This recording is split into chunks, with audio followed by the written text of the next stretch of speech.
Bonsoir, bienvenue à tous et bienvenue dans ce live du 20 septembre 2025. Il est 18h30. Vous allez faire des blagues sur la matinale, je le sais, comme si je vous avais fait. Voilà, bonsoir, j'espère que vous allez bien. Bienvenue. Alors, j'ai baissé mes volets, j'ai peur que... Non, ça va aller. J'avais peur qu'il n'y ait pas assez de lumière. Ça va être un... Au bout d'un moment, il va falloir allumer la light, je pense, Florence. J'espère que vous allez bien. En tout cas, aujourd'hui, on se retrouve pour faire une sponsor sur Towa. Alors, attendez, faut que je relise le nom du jeu parce que le nom du jeu est vraiment long et j'ai peur d'oublier un mot à chaque fois.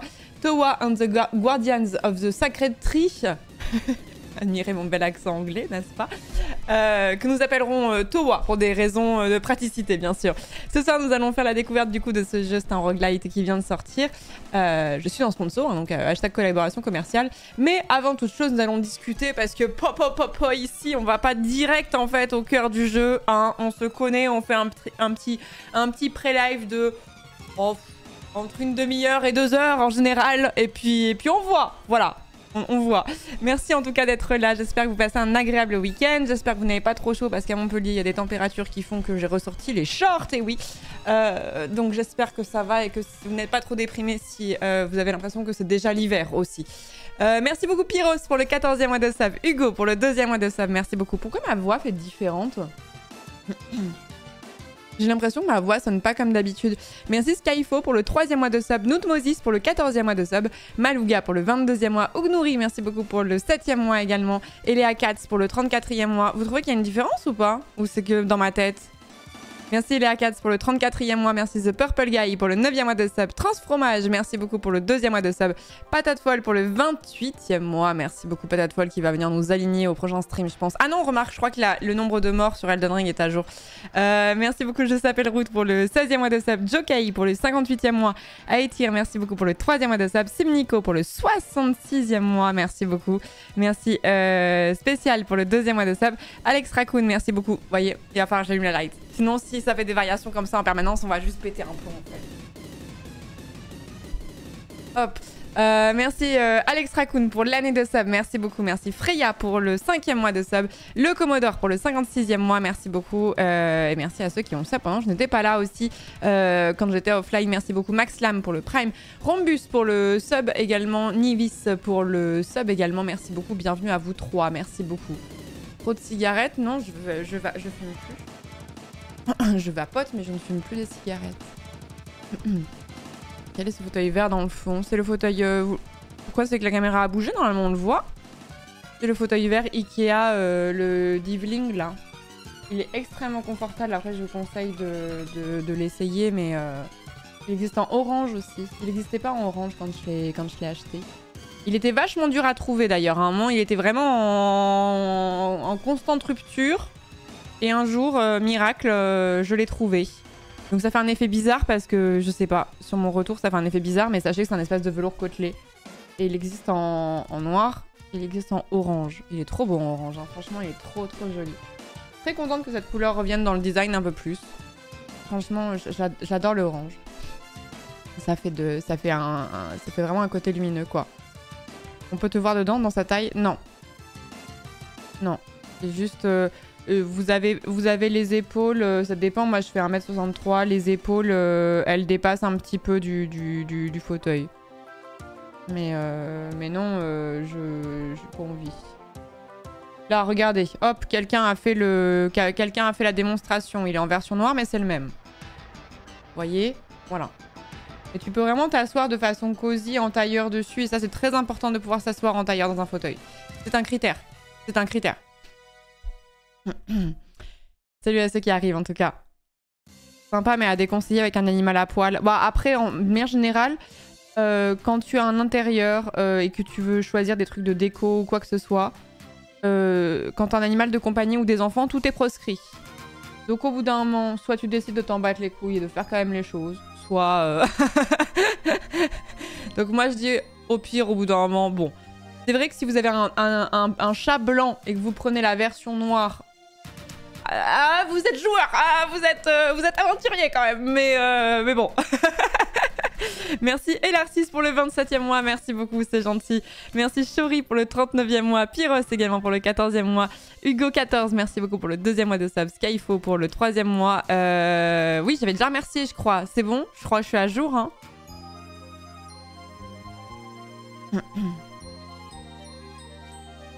Faut un chat de la bonne couleur, mais oui, c'est ça. Et puis, faut en avoir, faut pas en avoir plusieurs, quoi. Ou alors, il faut qu'ils aient tous la même teinte. Non, mais au pire, au bout d'un moment, tant pis, hein. Tant pis, hein. De toute façon, à partir du moment où si vous voulez pas de poils chez vous, de toute façon, il faut pas prendre d'animaux de compagnie. Mais je trouve ça dommage de s'arrêter au fait que ça met des poils, alors que ça apporte quand même une plus-value au quotidien, je vais pas vous mentir. Si vous avez un chat vert, par contre, le fauteuil vert est parfait. Exactement, faut juste que ce soit la même teinte de vert. Parce que si votre chat est vert forêt, là, on est plutôt sur un vert quand même un peu pétant. C'est vrai que ça peut jurer. C'est vrai que ça peut jurer. Toi, c'est Elden Ring. Ah, en tout cas, c'est la même boîte. C'est Bandai aussi. Donc on est raccord, quelque part. Non, on avait dit, alors pour ceux qui vont... alors, j'allais dire m'attraper la veste, ça sonne très agressif, alors je sais que vous faites juste des taquineries.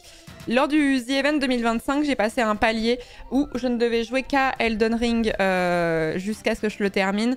On avait mis des exceptions. On avait dit, bon, la soirée du lundi, on la garde quand même, sinon on profite pas de Fred, pas aigri. Et j'ai bien fait d'y aller lundi, parce que franchement, j'ai passé une très bonne soirée du lundi. Et il y a les sponsors aussi. Donc les sponsors, il y avait plein de sponsors qui étaient calés avant le The Event, donc forcément on les garde. Ça veut pas dire que... Franchement, je sais pas, parce qu'en fait le problème c'est que je peux même pas vous dire on va passer sur Elden Ring au bout d'un moment, parce que moi je suis dans de la team où si le jeu m'amuse, je continue dessus, donc si je suis en découverte, voilà. Le bot qui en rajoute une couche. Ah mais c'est moi qui l'ai fait la commande. Pour l'exclamation ER, c'est moi qui l'ai fait. Pour vous vanner, justement. Bon, je suis navrée, en tout cas, pour les derniers streams. Mercredi, je pensais streamer. Mercredi soir. Je pensais justement faire du Elden Ring. Et j'étais, mais vraiment, à l'état, mais de... Un cadavre. Un cadavre. Je pense que j'aurais même pas réussi à lire le chat tellement j'étais dans un état second de fatigue. Donc je me suis dit, waouh, en plus, pour me coltiner une zone qui est quand même vraiment particulièrement difficile pour Elden Ring, ça vaut peut-être pas le coup. Donc je ne l'ai pas fait, je suis navrée, mort. Et la question que je me pose, c'est... vous savez, il nous reste encore des choses du tribunal des bureaux de streamers à faire. Est-ce que tant qu'on y est, je le fais demain soir et je lance pas trop tard en espérant faire le tribunal des streamers, on finit into Elden Ring. Il me reste 15 setups. En vrai, 15 setups, ça peut se faire en 2 heures. Quelque chose comme ça. Je me dis petit bureau, ce genre de, je sais pas, de 19h à... allez, 18h30 à 20h30 into Elden Ring, ça pourrait être une bonne idée. Comme ça, au moins, en fait, le truc, il est finito. Comme ça, j'ai plus de setup à vous proposer et on est bon.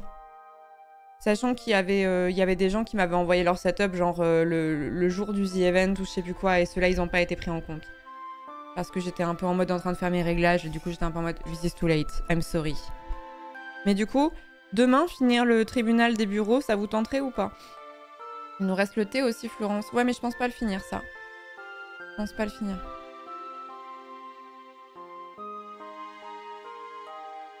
C'est bien, c'est bien. Vous vivez dans la peur maintenant. Je suis en train de refaire mon setup à cause de toi. Je fais archi gaffe au câble management. Grâce à moi. Grâce. Mais après, moi, je suis pas une pro du câble management, hein, je vous dis. Hein, mes câbles, ils sont pas étiquetés avec une petite gouttière sous mon bureau et tout. C'est nickel. Non. C'est juste, pour moi, il faut juste que ce soit pas visible. Voilà, c'est tout. Et il faut éviter de faire un tas de câbles avec des câbles qui sont proches d'une multiprise et qui s'entremêlent parce que ça peut être des risques d'incendie. Mais moi, je suis vraiment pas une pro du câble management du tout. Hein. Il y a des gens qui font bien mieux que moi. Hein. Tu as vu la réponse de Maf? Oui, je lui ai même répondu. Perso, chaque câble a un prénom. Je vois qu'ils font ça avec leurs plantes. Vous faites ça avec vos câbles. Merci beaucoup, Douanière. Merci beaucoup pour le 13e mois de sub. Nether Chaotique pour l'année de sub également. Merci beaucoup. Ma voix a vraiment un souci. Je sais pas ce qui s'est passé. Merci Anodrain pour le 20e mois de sub. Jimmy, merci beaucoup pour le Prime. Merci beaucoup. Bienvenue dans la communauté. Merci beaucoup. Ah, en tant que technicien de post-production, montage, je suis très heureux que tu mettes la lumière sur l'importance du câble management. Merci. Rejoignez notre combat. Rejoignez notre combat dans le câble management. Perso, j'ai des couleurs pour les différents câbles. Alors là, c'est un niveau de professionnalisme que je n'ai pas encore atteint. Mais en fait, le truc, c'est que je vous embête avec le câble management, je répète ça à chaque stream, hein, mais c'est pas que pour vous embêter, c'est-à-dire que si vous avez des animaux, en vrai, c'est vachement plus pratique, parce que comme ça, vous savez qu'ils vont pas se prendre les pattes dans les câbles ou dans les choses, et arracher un écran, une tour, ou que sais-je, ou une table de mixage, enfin un truc bien cher, quoi. Donc le fait que ce soit câble managé, ça réduit les problèmes de ce côté-là. Pareil pour les mômes. Pour le ménage, c'est beaucoup plus simple parce que franchement, les entassements de câbles pour passer l'aspirateur, c'est un cauchemar. Et quand vous me dites « pas besoin de passer l'aspirateur, je ne le fais pas », sachez que j'ai envie de sauter du rez-de-chaussée, voilà. En tant que personne extrêmement sensible aux acariens et à la poussière, j'ai envie de me jeter du rez-de-chaussée. Et l'autre truc, c'est que ça évite les accidents bêtes de type verre d'eau qui se renverse. Et moi, j'ai sauvé tout mon setup comme ça en ayant fait mon câble management, notamment en mettant ma multiprise en hauteur plaquée sous le bureau. J'ai renversé un verre d'eau il y a longtemps, enfin je l'ai refait il n'y a pas si longtemps, cela dit. J'ai renversé un verre d'eau sans faire exprès. Le setup était safe parce que j'avais la multiprise qui était en hauteur, sinon c'était so long. Et en tant que streameuse, alors c'est mon métier, c'est peut-être pas le cas de votre config, mais moi, je pense que si le verre il tombait dans la multiprise, je pense qu'il y avait pour 6 000 € de matos à racheter, quoi. Non! Non! Non! Pitié de grâce, non! Donc, mais en vrai, faites le calcul de votre config, parce que si vous rajoutez votre PC, clavier, souris, alors peut-être que ça aurait pas été dead, mais les 2 écrans, pour peu que vous ayez une petite table de mixage, etc., ça chiffre vite, hein. C'est peut-être pas 6 000 €, mais il y en a peut-être bien pour 2 000 € facilement, même sans avoir des très grosses configs. Donc voilà, moi je vous dis ça pour vous économiser de l'argent. Après, faites ce que vous voulez. Merci beaucoup Skyler, c'est gentil, merci beaucoup, bienvenue à toi. Méthode de câble management perso, grosse goulotte, passe câble sous le bureau, exactement. Je bourre tout là-dedans comme un gros sagouin, et du moment que j'arrive à fermer la goulotte, c'est ok. Je suis un peu la même team, honnêtement, je suis un peu de la même team.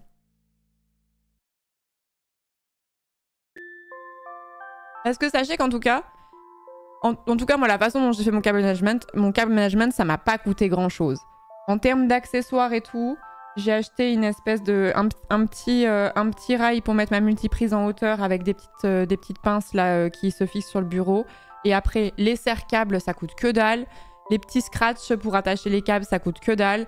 Les petites gaines de câbles et tout, ça coûte que dalle. Vraiment, c'est vraiment... S'il y en a pour... je pense qu'il y en a pour 20 € d'accessoires, on est large de chez large, quoi. On peut voir à quoi ça ressemble. Ah, attendez. Accessoires, câble management. Paf, paf, paf. Ah oui. Pom pom pom pom pom pom pom pom pom pom. Moi, j'ai acheté un petit truc comme ça, voyez-vous. Un petit truc dans ce goût-là, comme le truc en blanc qu'on voit sur le côté. Voilà, qui est sous mon bureau. Et là, il y a ma multiprise qui est ici, donc en l'air. Un peu comme ça, vous voyez, voilà. Un peu comme ça. Bon, la présentation est un peu bizarre, mais la mienne est cachée. Elle est plus, voilà, de ce genre-là. Dans ce genre-là, comme ça, la multiprise, elle est en dessous, c'est pratique. Moi, alors ça, c'est vraiment pour l'aspect esthétique et pour éviter que les câbles, ils traînent par terre. J'ai pas acheté ça exactement, mais j'ai des petits trucs où les câbles, y passent. Justement, pour que ce soit un petit peu plus clean. Et après, les accessoires... Qu'est-ce que j'ai pris sinon, vous tapez serre-câble, hein, tout simplement. Les serre-câbles, quand vous utilisez les serre-câbles, serrez-les pas à fond. Laissez un petit jeu quand même, histoire de pouvoir les couper facilement si jamais vous avez besoin pour une raison X ou Y de bouger les câbles. Et surtout qu'il faut que le câble, il respire. Je sais pas comment expliquer ça autrement, mais c'est pas bon de trop serrer son câble dans le sens où il faudrait pas que ça crée un espèce de faux contact à terme. Ou, enfin, vous savez, c'est une espèce de... La gaine plastique, c'est une chose, elle protège le câble à l'intérieur qui est en cuivre, j'ai un doute. J'ai un doute. Et c'est pour ça que je préfère les scratchs, hein. Je suis d'accord avec vous, je préfère les scratchs aussi. C'est important de pas tordre non plus son câble parce que bah, ça peut cisailler le câble de l'intérieur et auquel cas bah, vous devrez le racheter, ce qui est embêtant. Et en plus, comme ça évite la surchauffe également. Donc je vous conseille vraiment quand vous faites du câble management de pas vouloir fixer les choses au centimètre près. C'est pas une très bonne idée. Attendez, mais j'avais dû envoyer...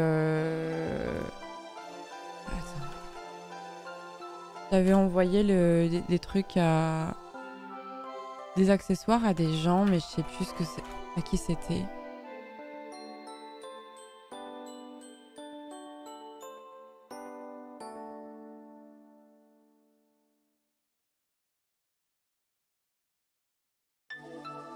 On fixe pas les câbles, mais est-ce qu'on peut fixer les gens? Oui, on peut, mais pas tous.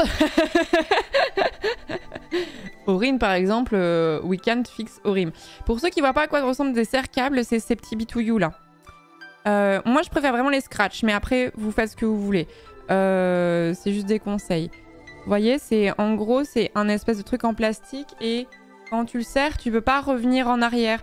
Vous savez, c'était un peu les mêmes choses qu'on avait quand on avait les jouets qui étaient maintenus dans leur emballage. C'était un petit peu des choses similaires. Et les petits bitouillous en plastique qu'il y a au-dessus, c'est pour les faire passer dedans et pour les fixer à un endroit précis. Voilà. Vous voyez, moi, c'est typiquement ça que j'ai acheté. Hein. Des petits serre-câbles, une gaine, le scratch, pareil, et les petits passe-câbles comme ça. Et puis ça suffit. Hein. Et ça, généralement, c'est des packs... franchement, c'est vraiment pas très cher. Hein. C'est vraiment... je pense que t'as des packs pour 15 ou 20 € maximum. Je pensais pas qu'on allait partir direct sur les serre-câbles en arrivant sur ce Just Chatting, mais écoutez, pourquoi pas. Merci beaucoup Nico Saucisse pour le 17e mois de sub, Lumi pour le sub, bienvenue dans la communauté, merci beaucoup. Merci Carbone Inerte pour le 52e mois, merci bien, merci Nirvan pour le 32e mois, Silvery pour le 48e mois, j'ai remercié le reste je crois, Nether Chaotique pour l'année de sub, merci beaucoup.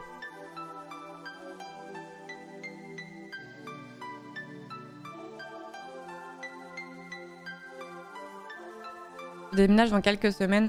Le bon moment pour suivre tes conseils et refaire mon câble management. Oui, c'est vrai que bah avant ça ne sert à rien, mais c'est vrai quand vous remettez votre setup petit à petit. En fait, c'est pas la première fois que tu le fais, je trouve que c'est un petit peu long, mais une fois que tu as chopé un peu l'habitude, ça va mieux, je trouve. Vous voyez ma goulotte sous le bureau, ça ressemble à un truc comme ça. En gros, tu as des espèces de petites pinces. Du coup, t'as pas besoin de percer ou quoi, ce qui est pratique si vous êtes dans un meublé peut-être par exemple et que le bureau est pas à vous. Vous avez juste à resserrer avec des petites vis, là c'est plus grand, on voit mieux, sans avoir à percer directement le plateau.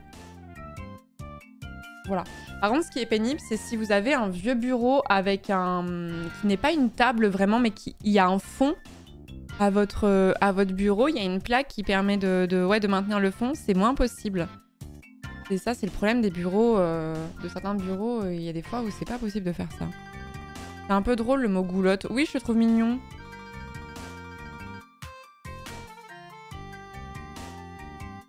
Ah non, c'est pas une bonne idée ça. J'ai acheté ça parce que le double face sur la multiprise, ça fonctionnait pas. Ouais, c'est un peu dangereux. Le scotch double face, ça peut le faire, mais pour une multiprise, c'est assez vite lourd. Et s'il y a bien un truc qu'il faut pas trop qu'il bouge parce que ça peut arracher tous tes câbles, c'est ça. Donc je vous conseille la petite goulotte. La petite... je sais même pas comment est-ce qu'on appelle ça pour retrouver ça sur un site. Moi, à votre place, je taperai accessoires câble management et vous allez avoir tous les trucs qui vont vous être proposés. Hein. Une goulotte, c'est une petite goule.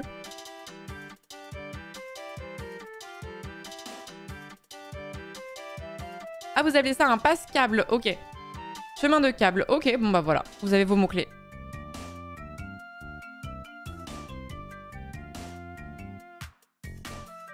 J'ai mis une multiprise avec la pâte à fixe, j'ai mis vivre dangereusement. Oh là là, vous êtes aventurier, hein.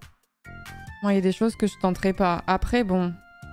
Aussi, le truc, c'est que peut-être comme c'est mon matos de travail et si tout se pète la gueule et que je casse des trucs, ça peut impacter mon stream et tout. peut-être aussi ça pèse peut-être dans la balance, mais... Du double face depuis 5 ans sur ma multiprise, sur du bois, dans mon cas ça tient. Ça dépend de la qualité de ton double face, ça dépend je suppose du revêtement du bois aussi. Il y a des surfaces qui sont plus adhésives que d'autres, suivant qu'il y a un petit peu du relief ou quoi. Vous avez déjà essayé de mettre de la pâte à fixe ou du scotch sur un mur en crépi par exemple? C'est vraiment une aventure ça. C'est vraiment une aventure. Mais ça, ouais, c'est au cas par cas quoi. Mais écoute, si ça fait 5 ans qu'elle est là, elle bougera plus, hein. Il y a un truc qui m'embête aussi avec le double face, surtout pour des trucs aussi lourds, c'est que c'est un petit peu sensible à la chaleur aussi. Donc si jamais il y a des variations de température, je me dis que potentiellement ça peut lâcher. Le crépi, c'est insupportable. Déjà que tu peux pas faire de trous. Mais surtout le crépi, en intérieur en plus, je sais que c'est souvent fait pour rattraper des murs qui sont pas droits ou quoi, mais...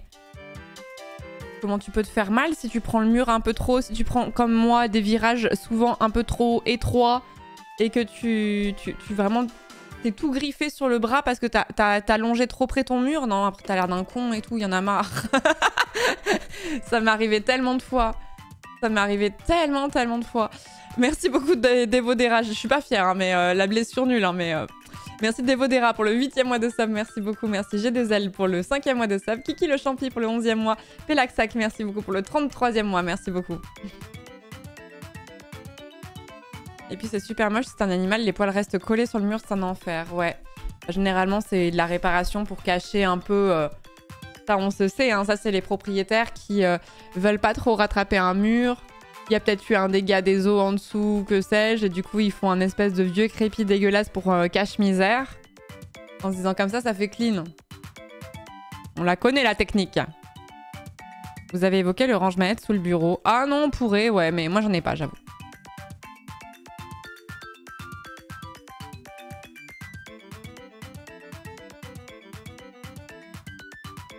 Technique de fourbe.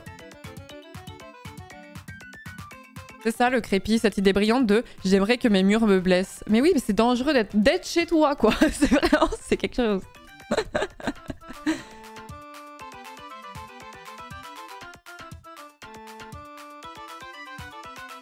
Oh, sur le visage, par contre. Ah, ça peut être dangereux même, carrément. Quand j'étais enfant, mon père avait eu la merveilleuse idée de faire une cuisine en briques, caisson et tout. Seules les portes et le plan de travail étaient en bois. Bon, on courait vachement moins autour de la table avec mes frangins après. Oh, ah ouais, je vois. Je vois le problème.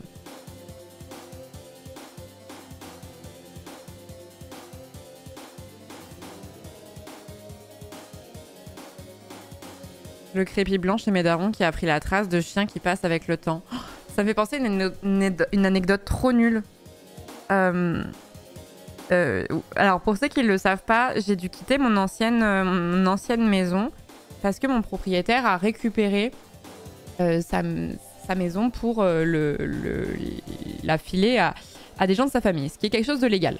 Du coup, j'avais 6 mois pour me barrer, ce que j'ai extrêmement mal vécu parce que je comptais éventuellement faire une proposition pour racheter cette maison dans laquelle je me sentais bien, etc. et tout. Donc ça a vraiment été un crève-cœur de quitter cette maison. J'y ai passé 3 ans, 3 ans où j'étais très heureuse là-dedans, j'y ai construit plein de souvenirs et tout ça, machin. Et le dernier jour... Vous avez le droit de vous moquer parce que c'est un peu... mais c'est un peu symptomatique de comment je fonctionne. Dernier jour, je suis en train de faire le ménage et tout. Et je vois que sur la... En fait, je vois mon bureau tout vide. Il y a plus rien, en fait. Mon bureau, il y a plus mon PC. C'est l'endroit où j'ai streamé pendant 3 ans et tout. Et je sais pas, ça me tord vraiment le cœur. Je suis très attachée au symbole et tout. Et comme j'avais pas fait le choix de partir, même si maintenant je suis très bien et tout, je suis très heureuse, c'est encore mieux que l'endroit où j'étais avant. Mais bon, voilà, c'était quand même... Ça me faisait quand même quelque chose de voir cette pièce vide dans laquelle j'avais passé autant d'heures toute seule et de me dire bah c'est plus chez moi, ça m'a rendu triste. Et là, je baisse le regard et je vois la porte du bureau.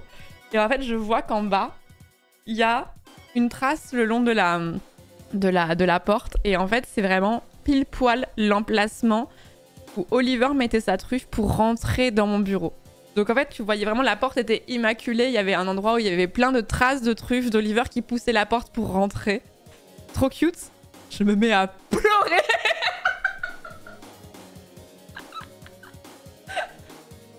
Mon chien est toujours vivant. Juste de voir cette trace de truffe sur la porte, j'ai éclaté en sanglots et je me disais mais Florence, pourquoi tu pleures pour ça? C'est pas grave. Je me disais oh non mais Oliver il poussera plus jamais cette porte avec son nez pour me rejoindre dans mon bureau, c'est horrible. Bah t'inquiète, maintenant il le fait avec la porte actuelle, y a pas de souci. Ah non, j'étais très overwhelmed hein. Quand j'ai quitté mon ancienne maison, j'étais très overwhelmed.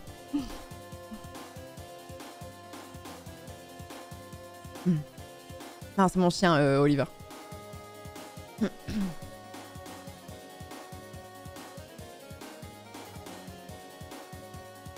déménagements, c'est toujours des gros moments émotionnellement, c'est normal.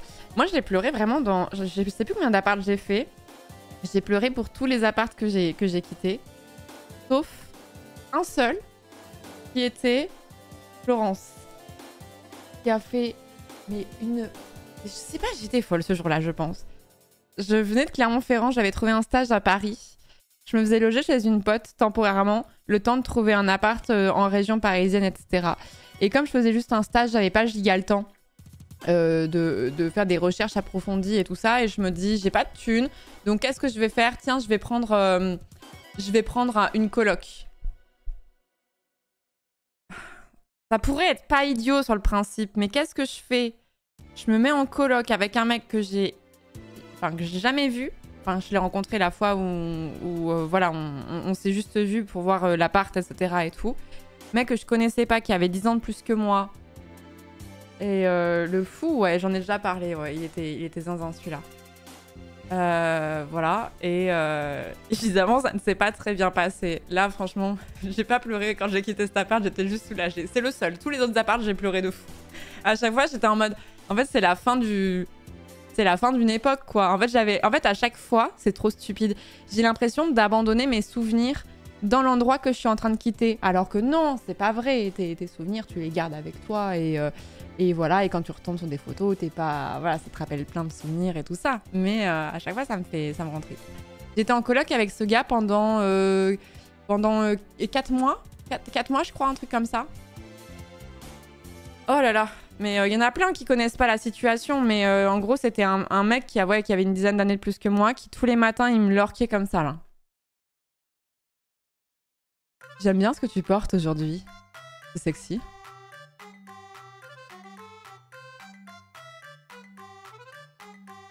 C'est le crado original. Ah non, mais ça, c'est très soft, ça, ce que je vous raconte.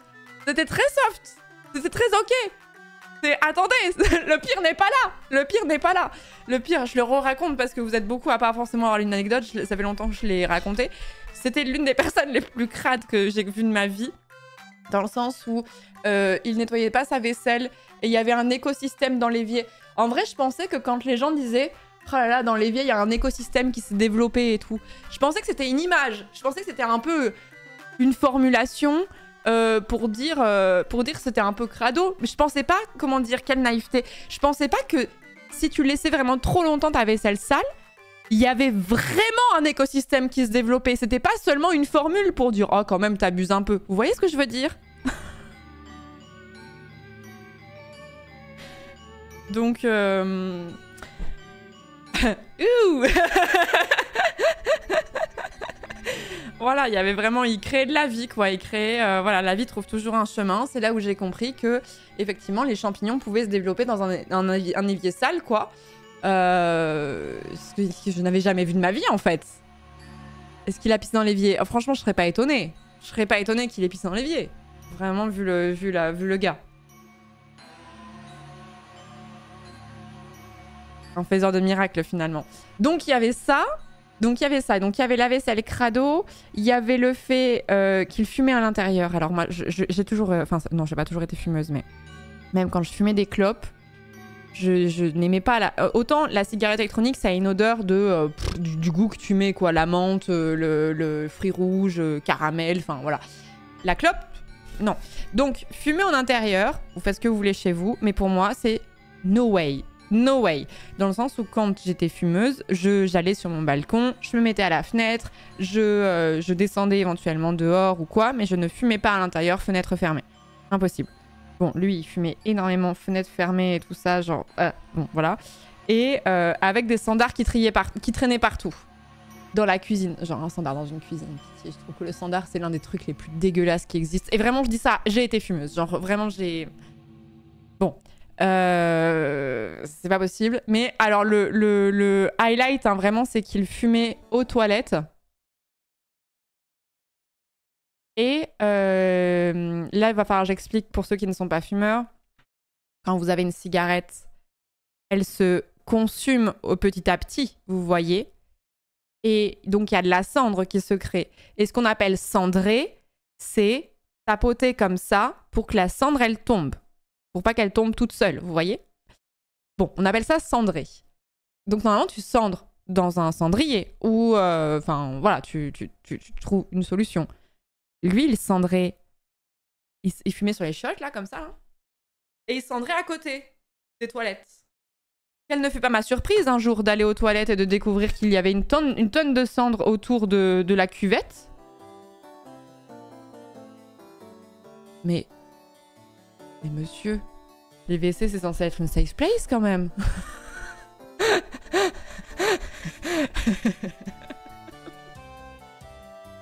C'était cradomane. C'était cradomane. Mais qui s'est chargé de son éducation à lui? Ben, je ne sais pas.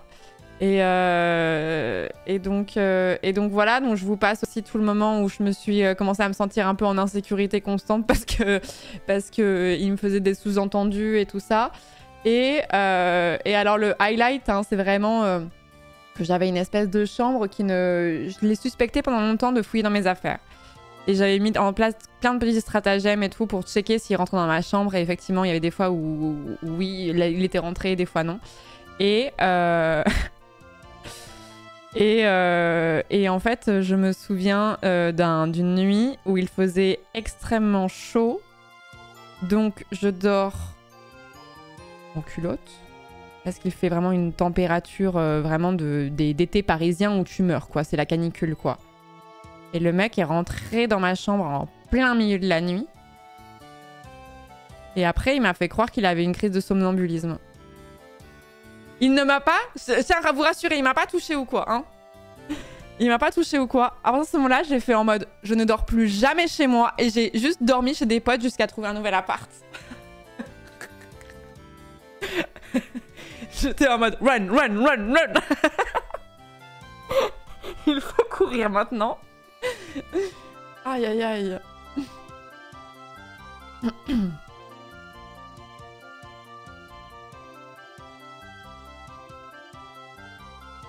Tu pouvais pas barricader la porte? Ah non, mais moi je fermais plus l'œil de la nuit là en fait.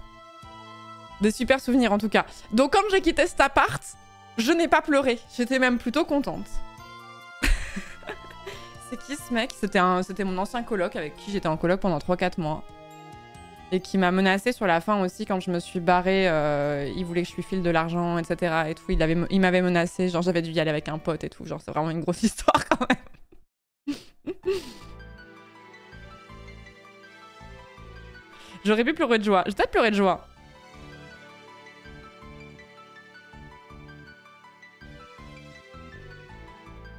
Et t'as récupéré ta caution? Non, je l'avais pas filée.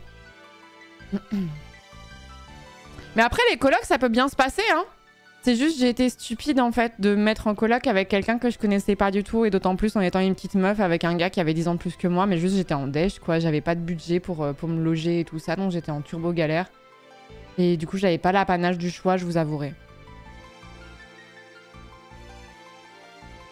Est-ce que t'as dû trouver le coloc d'après? Ah non, non. Ah non, non, non. Je me suis dit, tu te démerdes, en fait. Le fait qu'il soit rentré dans ma chambre comme ça... sans autorisation, en me disant qu'il était somnambule, nan, et tout. J'ai tellement pris peur que moi, j'ai juste pensé à ma sécurité et en mode, tu te débrouilles, en fait. Et en plus, il me faisait comprendre qu'il voulait retrouver un coloc, mais en fait, il voulait forcément que ce soit une meuf qui avait entre tel âge et tel âge. Et j'étais en mode, non, mais j'envoie pas une meuf dans ce guépier, en fait. C'est bon.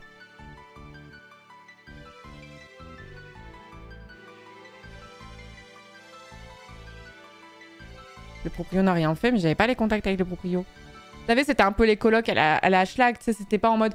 T'es pas sur le bail et tout, c'est...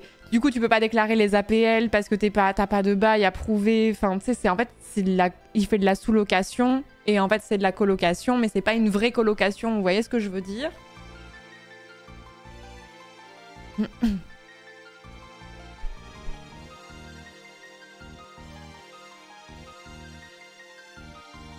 Ouais, c'était au black, ouais.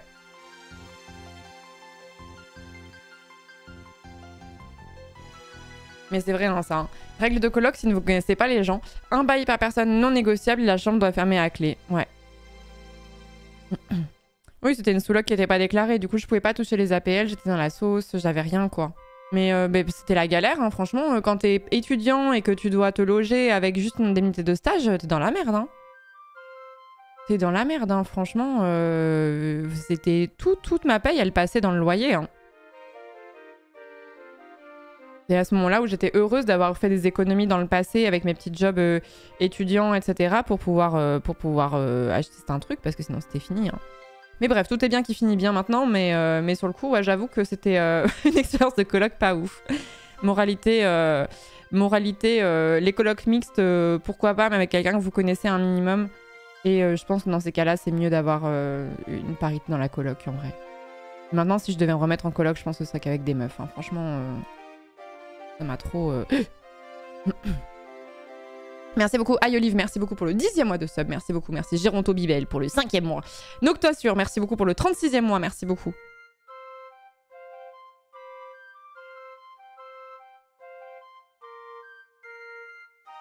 J'en ai un, Mia. Désolée de plomber un peu l'ambiance. Après, l'ambiance n'était pas insane avant que t'arrives, t'inquiète. Je me demandais comment vous faites pour les créateurs que vous recevez une vague de haine en ligne. J'ai récemment été victime de ça, genre plusieurs centaines de commentaires désobligeants, voire menaçants, genre gifs, lance-flammes. Vous avez des conseils pour tanker ça? Alors, ça va pas te faire plaisir, mais déjà, force à toi. Déjà, force à toi parce que c'est difficile. Supprimez le post en question. Quand vous avez un post qui part mal, c'est impossible de le rattraper.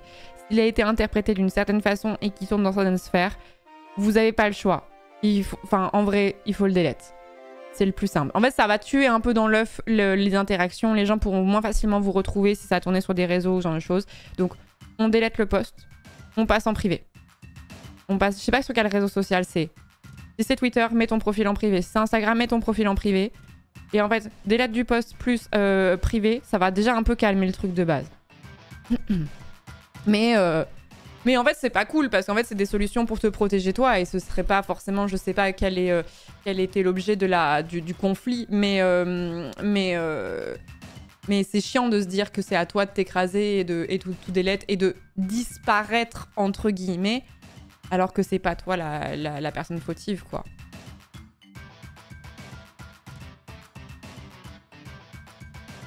J'ai pas le contrôle, c'est sur le compte d'une asso, c'est sur Insta, c'est pour la cause de LGBT. Tu veux pas contacter la page pour...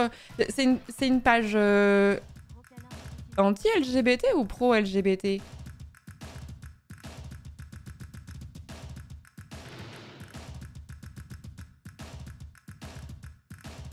Merci Equil pour le 30e mois de sub, merci beaucoup. Terrible conseil, mais arrêtez de regarder les nouveaux commentaires. Ouais, par contre, faut pas que t'ailles t'auto-flageller... t'auto-flageller à aller les regarder et tout ça. Je sais à quel point c'est difficile, hein, je sais qu'en fait le conseil de il faut pas la regarder, etc. Je sais à quel point il est dur à appliquer, je sais, je vous blâme pas si vous le faites et tout ça, mais vraiment ça ne vous apportera rien.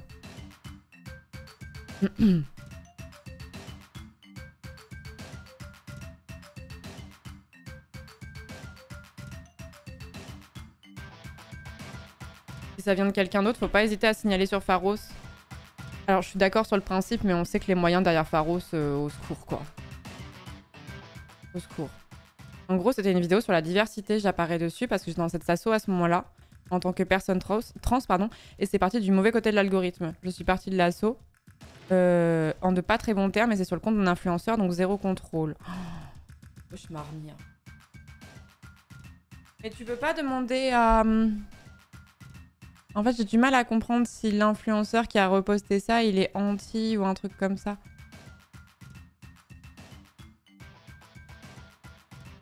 Déjà été utile, Pharos? Bah ça peut, mais bon... Ouais, c'est chiant parce que quand c'est pas toi qui a uploadé le truc, c'est cauchemar t'as beaucoup moins de contrôle là-dessus, quoi. Et sinon, est-ce que est-ce que suspendre ton compte Instagram temporairement avec des lettres de l'application de ton côté et tout, genre tu supprimes pas ton compte, hein. Mais juste, est-ce que ça pourrait aider à endiguer le truc et au moins, entre guillemets, à te forcer à plus avoir la tentation d'aller voir. Parce que tu sais que, en fait, ce qu'on va dire sur toi, c'est forcément de la merde, ça va pas te faire du bien. Et du coup, ça t'aide à retrouver des points de santé mentale. Vous voyez?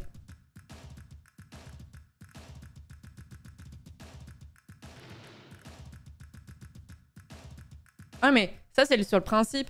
Avec le RGPD, tu dois pouvoir forcer le retrait de la vidéo ou au moins de la portion qui te concerne. Je suis bien d'accord, mais ça, c'est sur le principe. C'est qu'en fait, le problème, c'est que le harcèlement, il arrive là, tout de suite, maintenant.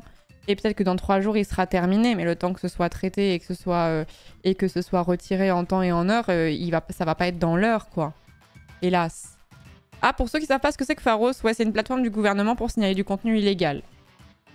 Ouais, moi j'ai déjà fait des signalements Pharos pour des propos extrêmement racistes, extrêmement sexistes, tout ce genre de choses. Pas forcément ça a été suivi des faits, mais bon.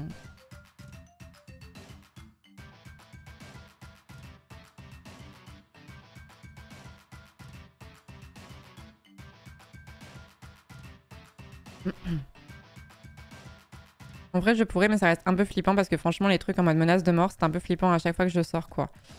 Alors, après, je comprends le flip que c'est, mais ça, c'est des gens qui parlent beaucoup, beaucoup derrière un PC, honnêtement. Mais je comprends de fou. Mais justement, est-ce que, en gros, de délète son compte Insta, enfin, de délète temporairement son compte Insta, ça permettrait peut-être un peu plus de brouiller les pistes ou quoi?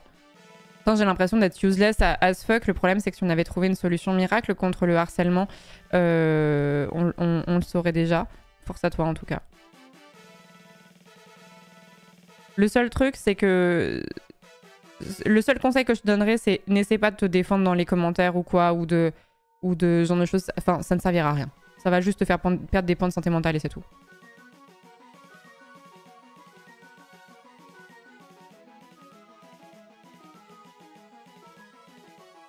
Je suis pas si d'accord avec ça. C'est triste, mais contre le harcèlement, le mieux reste de les ignorer. Je suis pas si d'accord avec ça.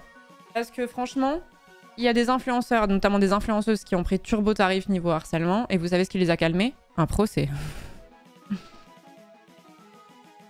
Donc en fait, t'ignores. Mais en fait, quand le harcèlement il continue, ça peut être relou.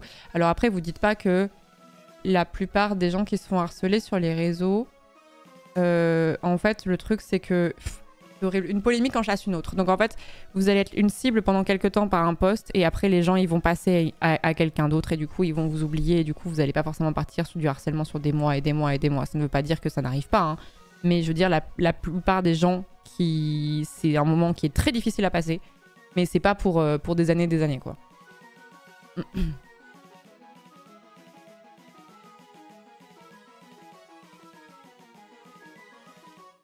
Ouais, je sais pas comment ça fonctionne, la plateforme partenaire de MV là, Safe Beer. Franchement, je pourrais pas en parler, je connais pas.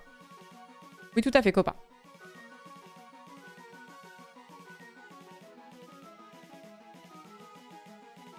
Non, elle a contredit, Yaz. Elle a contredit, elle avait dit qu'elle avait reçu quelques messages, mais qu'elle s'était pas faite harceler.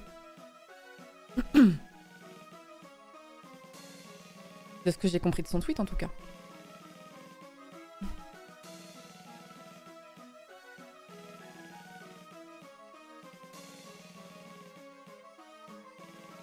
Merci beaucoup à vous pour les conseils et le soutien. Je pense que je vais des actes en attendant, puis affaire à suivre, quoi. J'espère juste que personne va faire trop le lien avec autre chose. Je sais que mon nom apparaît à différents endroits. Mais tu peux pas, même si tu t'es... Non, cellule de crise, excusez-moi. Tu peux pas, même si tu t'es quitté en mauvais termes avec l'asso, si c'est une asso LGBT, en fait, même si vous êtes quitté en mauvais termes, la sécurité de ses adhérents, même passés, passe avant toute chose. Donc si tu leur fais une demande en mode « je suis harcelé, possible de supprimer cette information-là, tel post aussi sur mon compte parce que j'ai peur des conséquences », ce serait grave qu'ils refusent, quoi.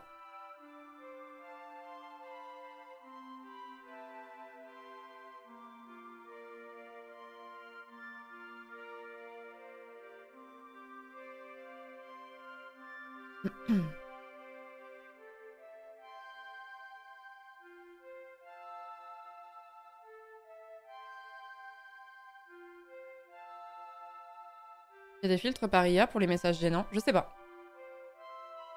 Pour ça, toi, Mia, en tout cas. Pour ça, toi. Je sais pas si on a beaucoup aidé le schmilblick, mais bref, du coup, je vous le dis, parce que ça peut arriver, même si vous êtes pas public sur Internet.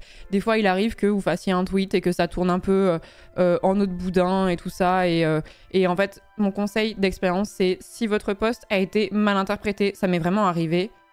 Enfin, on dirait que j'ai fait ça toute ma vie, mais ça m'est arrivé plusieurs fois que des posts soient mal interprétés. Et même quand j'essayais de répondre en essayant de clarifier en mode c'est pas du tout ce que je voulais dire, ça marche pas. Donc, le meilleur conseil que je peux vous donner, c'est des lettres passées en privé. Ça calme déjà un peu le plus gros. Et éventuellement suspendre son compte temporairement pour que votre hâte n'existe plus. Et les gens, ils vont passer à autre chose. Et dans une semaine, ils auront oublié qu'ils se sont énervés là-dessus. Et voilà. Je vous le dis parce que ça peut toujours servir. Hein, même quand on fait un tweet ou un post, à partir du moment où on a un profil public, ça peut partir en eau de boudin, on sait pas trop pourquoi.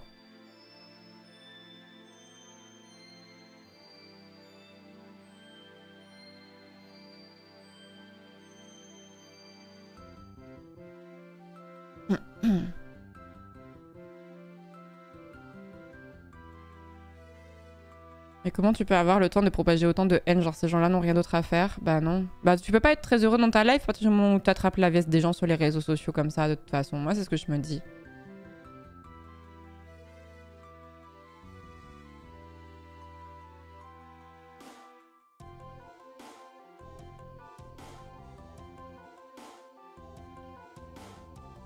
Ah, ce sera pas aujourd'hui qu'il y a une Krimgal. Quand on lance Elden Ring. Ce sera demain, je pense. Je pense que demain, on en fera. Bon, désolé, c'est pas très good vibes, mais en même temps, bon, bah, il faut en parler. En plus, on n'en parle pas tant que ça sur cette chaîne régulièrement, mais je vous donne mes petits tips d'expérience, de vagues qui ont été un petit peu relous de mon côté. Le côté... En fait, c'est chiant, mon conseil, qui est de faire profil bas. Parce que franchement, c'est vraiment une inversion des responsabilités et t'es victime. Et du coup, tu dois encore fermer ta gueule, alors que généralement... En plus, pour peu que tu te fasses harceler sur des motifs qui sont, je sais pas, homophobes, transphobes, etc. Il y a vraiment t'es muselé doublement.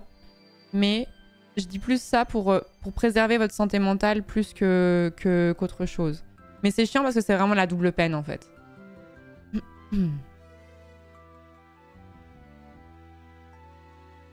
Pas le plus gros drame de la misogynie aussi. Ouais, mais malheureusement, le harcèlement ne s'arrête pas à la seule misogynie. Il y a tout un paquet, hein.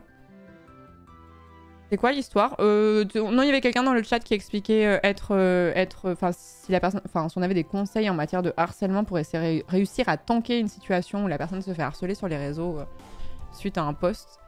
Et du coup, on donnait des petits tips, même si, bon...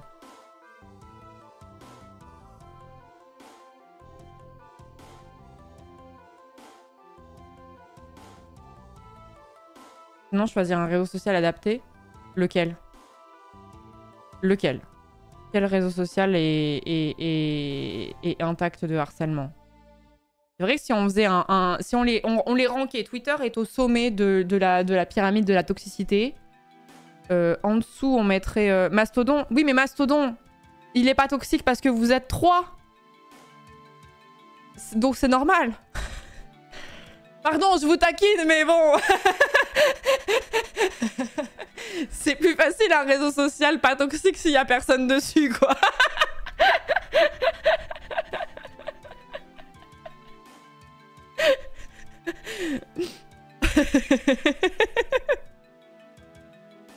Ça taquine, mais c'est mérité. On a pris une balle. Non, mais je suis désolée, mais...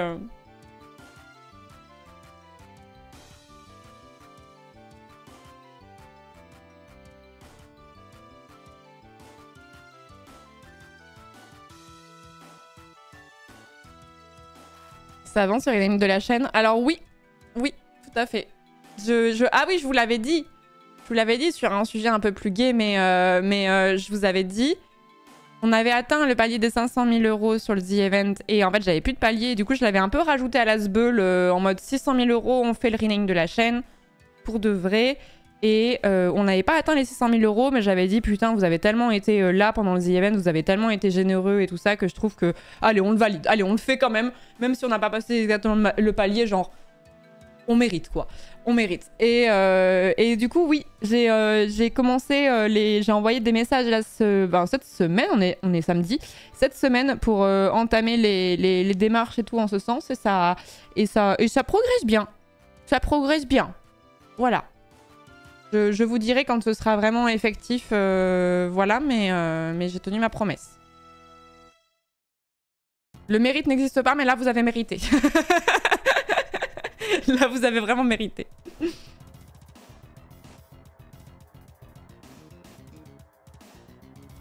Mais je suis pas d'accord avec ça, Ubuntu. Parce que ça, c'est du victim blaming, ça. Faut pas raconter sa vie sur les réseaux sociaux et votre santé mentale se portera mieux. Je suis pas d'accord parce que ça met la responsabilité du harcèlement sur les victimes. Et c'est important, en fait, que des gens parlent de leur vie privée, notamment, je pense à des situations vraiment très tristes. Après, des fois, on peut peut-être prendre un truc plus léger que ce que j'avais en tête au départ. Il y a plein de gens qui racontent leur vie, par exemple, leurs difficultés à être parents, genre qui ont l'impression d'être des mauvais parents, genre des choses qui se posent beaucoup de questions. C'est un truc qui est genre extrêmement privé, mais le fait qu'ils en parlent sur les réseaux font qu'ils trouvent du soutien, qu'ils sont rassurés, qu'ils reçoivent des conseils, etc. Et c'est quelque chose qui les aide, quoi. J'aime pas trop qu'on mette la responsabilité sur les gens.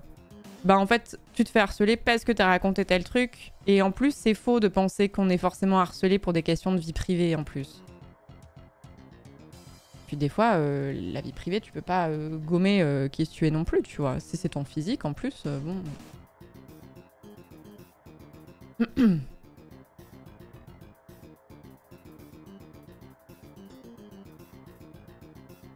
Seul truc qu'on peut dire, c'est... Oui, effectivement, si vous racontez des éléments de votre vie privée sur les réseaux sociaux, soyez conscient des risques, mais ce n'est pas parce que les risques arrivent que c'est de votre faute.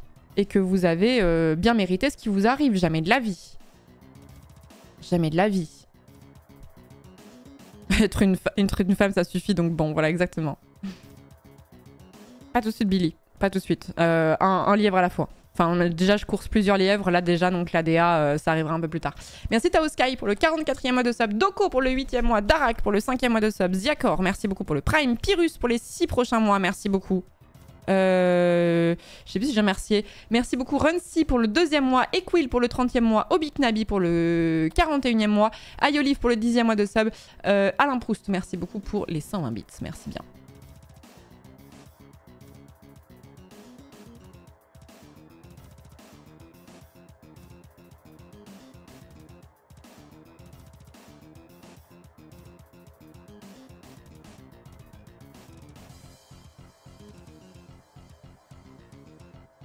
Bien content de n'avoir aucun de ces réseaux. Twitch et YouTube me suffisent.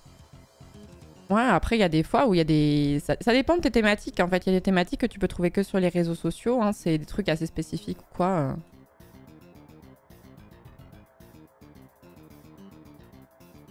Oui, tout à fait, Dracorig.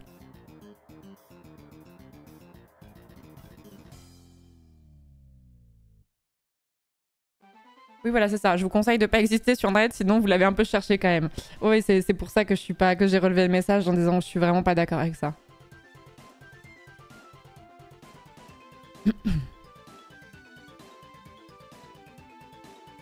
Et ça, je suis un peu d'accord. Les comptes sur les réseaux sociaux devaient être d'office en mode privé et à passer en mode public, pas l'inverse.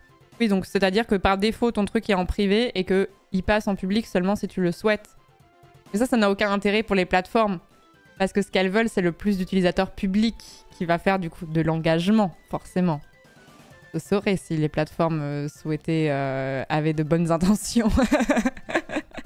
Mais oui, sur le principe, je suis d'accord.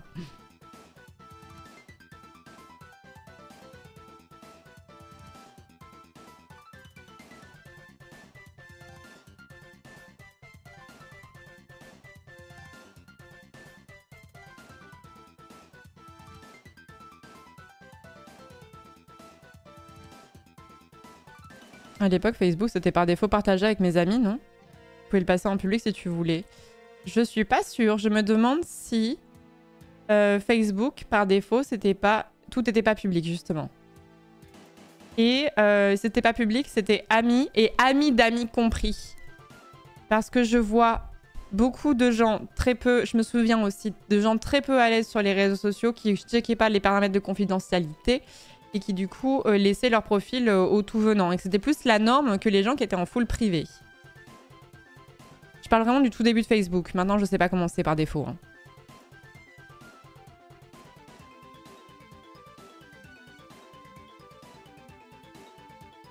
Merci Touille pour le 34e mois de sub. Merci beaucoup. Toujours en train de rattraper le The Event, c'est tellement dense. Oh putain, ah oui, bah oui. Il y a eu 12 000 events dans l'event en plus. Moi j'ai mis une semaine pour m'en remettre, hein, physiquement. Facebook était public et si tu connaissais pas trop, comme moi, on pouvait choper ton numéro de portable dessus. Je me suis fait harceler d'inconnus comme cela. Mais je crois que ça m'est arrivé aussi, Violette. Je crois que t'es en train de me débloquer un souvenir. Je crois qu'effectivement, en voulant rajouter une sécurité pour pas me faire hacker mon compte et en rajoutant mon numéro de téléphone, je me demande si mon numéro de téléphone n'a pas été public à un moment donné. Et je crois m'en être rendu compte assez rapidement, mais pendant l'espace d'un instant, je me demande s'il n'y a pas eu un truc comme ça.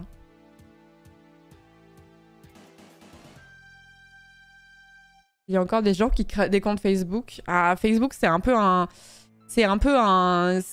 réseau social qui se meurt, hein, malgré tout.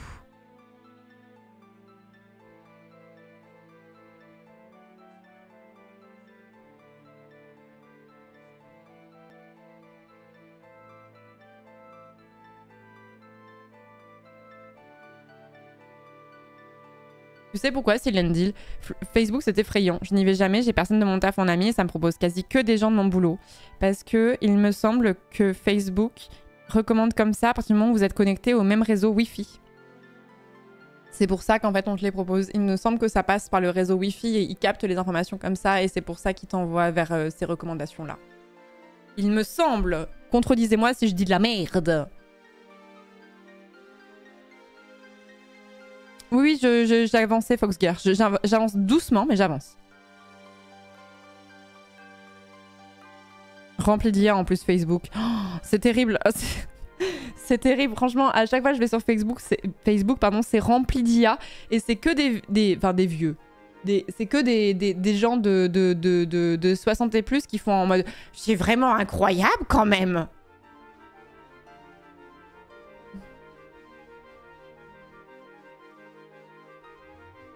Ils ont aucun sens critique. C'est une folie. Aucun sens critique. En plus, je veux dire que tu sois moins alerte, etc. et tout, que tu comprennes pas forcément que la technologie, elle a évolué à cette vitesse et tout, j'entends. Mais je veux dire, les trucages, ça a toujours existé. Quand tu regardes un film, même un vieux film, et qui a des vaisseaux spatiaux, tu sais bien que c'est pas la réalité. On n'a pas attendu l'IA pour se dire ce que je vois n'est pas forcément la réalité. Pourquoi Bastille, ils ont vraiment une crédulité vraiment au ras des pâquerettes, quoi. Je comprends pas.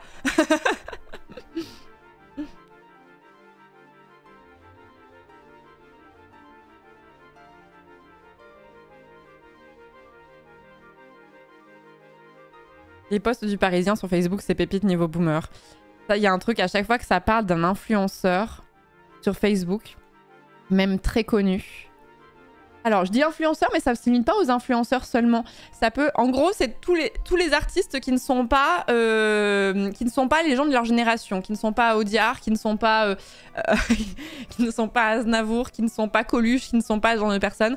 À chaque fois, ils ont un malin plaisant dans les commentaires à dire personne les connaît en fait. Je ne connais pas. Culture du vide à mes yeux. Alors qu'ils parlent d'un artiste qui a des textes très intenses ou très poignants, ce genre de choses. Ils ont une espèce de fierté à dire qu'ils ne connaissent pas. Et je suis en mode, c'est pas grave de ne pas connaître.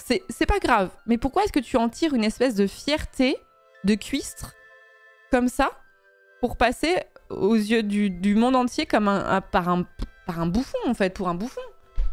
C'est vraiment de l'élitisme crasse, quoi. La fierté de l'ignorance, que ce soit pas ton truc ou que t'es un peu en mode, t'es un peu dépassé et tout, c'est pas la ref et tout, forcément, ça arrive. Moi aussi, il y a plein de gens dont on parle au quotidien dont j'ai jamais entendu parler. Forcément. Mais je vais pas poster un commentaire assassin en mode ah, de mon temps, on avait des vrais artistes. T'as jamais écouté, c'est...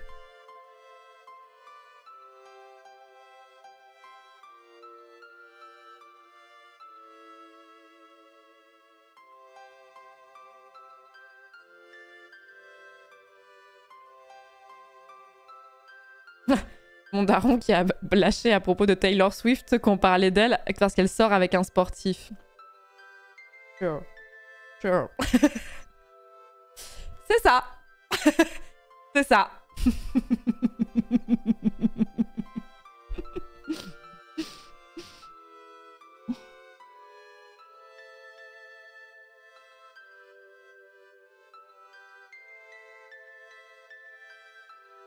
Chaque année, quand le The Event passe, je lis jamais ces commentaires-là, hein, parce que vraiment, c'est vraiment un ramassis de bêtises.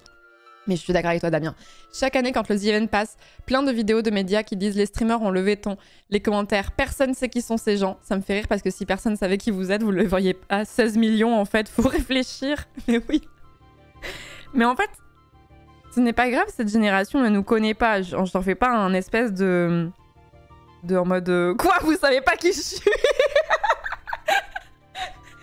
C'est juste accepte que tu n'es pas la norme forcément. Ce n'est pas parce que tu ne connais pas que tout le monde est censé ne pas connaître en fait. C'est vraiment et surtout c'est d'en tirer, je radote, hein, mais c'est d'en tirer une espèce de fierté en disant moi je connais pas. Je suis bien fière de pas connaître. Pourquoi? Pourquoi?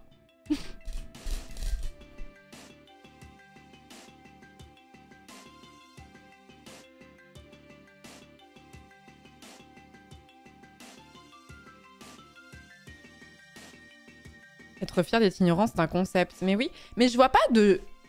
Je vois pas... Il doit sûrement y en avoir, mais... Je vois pas autant ce truc-là chez la plus jeune génération. Je vois pas ce genre de commentaires. Alors, pas sur Facebook, parce que les jeunes ne sont plus sur Facebook, mais...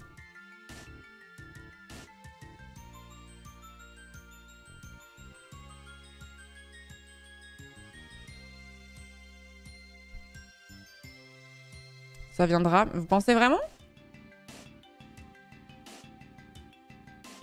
Vous pensez vraiment? Moi, je trouve qu'il y a un truc qui est un peu narcissique dans cette génération. Ils considèrent que tout doit leur parler à eux. Et que tout l'algorithme... En fait, ils n'ont pas compris que l'algorithme... on leur demandait pas leur avis. Après, ça, c'est aussi chez les jeunes. Hein. Il y a un truc un peu narcissique quand tu réagis à des trucs dans ton algorithme plutôt que de scroll et te dire bah ça ne m'intéresse pas, je ne suis pas la cible, ça me parle pas et tout. Enfin, t'as plein de raisons. Tout le contenu qu'on te propose sur les réseaux sociaux, il n'y a pas tout qui te plaît forcément, tu vois. Et plutôt que de passer ton bonhomme de chemin, tu vas ressentir le besoin de montrer que tu trouves ça stupide ou que tu n'es pas intéressé. Ou il y a un truc hyper narcissique là-dedans, je trouve.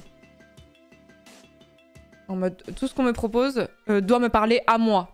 Moi, je suis si important et mon avis compte tellement pour le monde.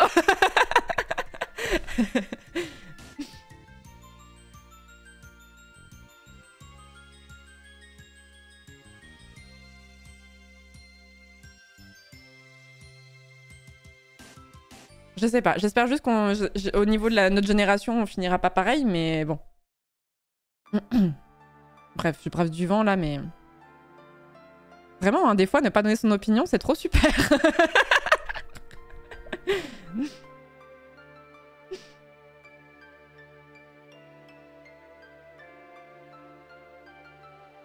Ils ont été élevés dans une société qui a poussé l'élitisme à tous les niveaux, par la lecture de certains auteurs, parce qu'on écrivait mieux, sans faute, les politiques étaient mieux, les chanteurs aussi. C'est vraiment une génération sur laquelle il y a toujours eu une sorte de piédestal virtuel à atteindre. Vraiment, enfin, moi, je fais pas trop confiance à une génération qui avait pour idole Claude François, quoi.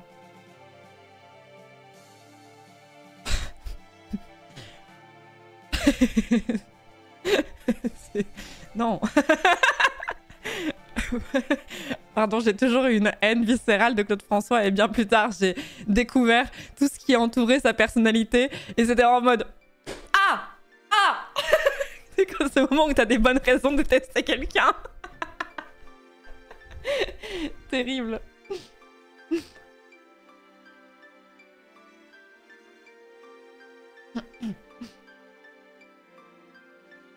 Dis-nous en plus, c'est giga public, Claude François. Mais bref, hein, voilà, tout ça pour dire qu'ils vont juger la musique de maintenant en mode nous à l'époque on avait des vrais bangers alors que franchement Claude François c'était vraiment de la soupe en plus repompée sur les Américains mais en moins bien. Bon bref. Ton radar est juste bien calibré, Florence. Non, mais en plus, c'est rare qu'une personnalité publique, genre, j'ai vraiment pas de feeling. Après, j'ai pas connu Claude François parce qu'il est mort en quelle année? Il est mort il y a longtemps. Hein. Dans les années 70, non? En 78, ouais. Il avait quel âge? Il est pas si vieux, hein. 39 ans. Ah, je pensais qu'il avait quand même au moins la quarantaine.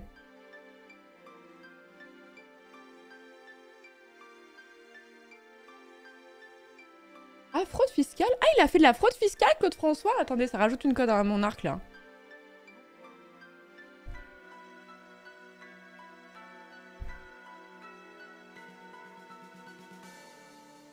Ah, je savais pas.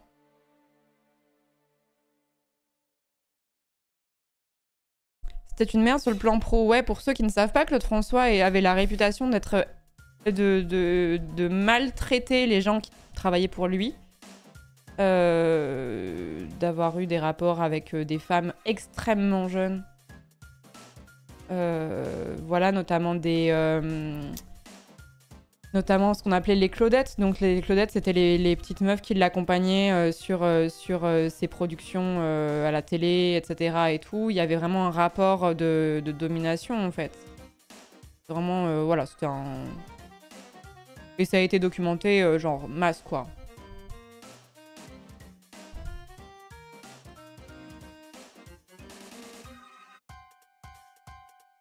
Il n'y avait pas d'histoire avec des mineurs aussi? Si, si, il me semble bien, hein.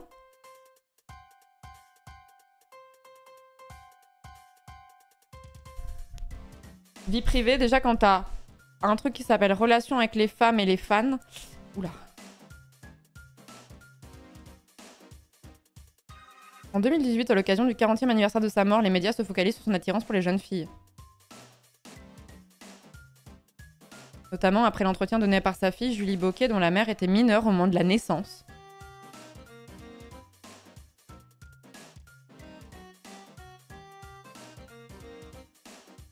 Je le déteste, je viens de lire un truc, j'avais oublié cette phrase. Trigger warning, tout ce que vous voulez, hein, vraiment tout ce que vous voulez. Attendez, je vous la partage. Non, non, parce que pour ceux qui sont pas au courant, il faut que vous le sachiez. Dans un entretien accordé à la RTBF dans les années 70, Claude François évoque ses fans et le type de femmes qu'il aime et trouve dans son public. Il déclare notamment « J'aime jusqu'à 17-18 ans, après je commence à me méfier.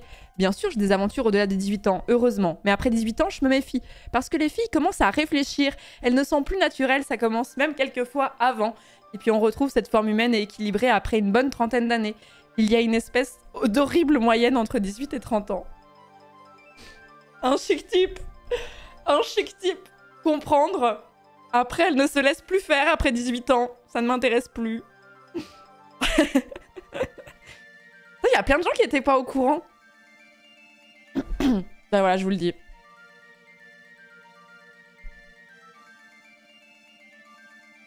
Elle se rend compte de la douille, ça ne m'intéresse plus.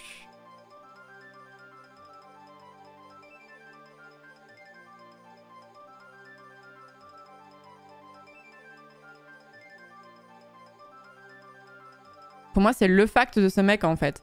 Oui, alors après, je pense qu'il y a des gens qui sont peut-être passés à côté de l'info, mais c'est vrai que dans les années, je sais plus... il y a vraiment eu une période, dans les années 2000 et quelques, où on en a beaucoup reparlé.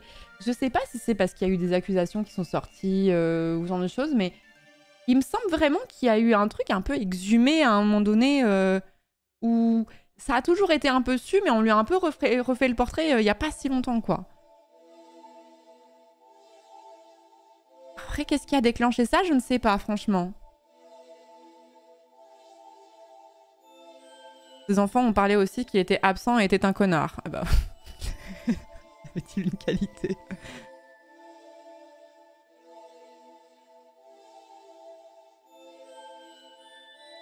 Ah oui, j'avais oublié cette anecdote d'Amiens Scaletta. Comme Claude François, il était sorti avec France Gall, beaucoup plus jeune que lui.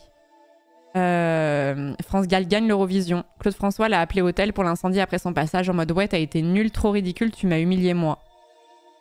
C'est pour ça que France Gall pleure quand elle reçoit son prix, parce qu'elle, pas parce qu'elle est heureuse. Oui, c'est vrai. J'ai lu la bio de France Gall il y a pas longtemps. J'ai lu la bio de France Gall il y a pas longtemps et effectivement, il y avait ça qui était mentionné, dont elle parle elle-même, je crois. Hein. Au moment de... Enfin, t'imagines, Pichoun, elle avait quel âge lors de l'Eurovision? En plus, elle avait quoi? Elle avait 15-16 ans. C'était vraiment... Elle était vraiment Pichoun, soit à cette époque-là, France Gall.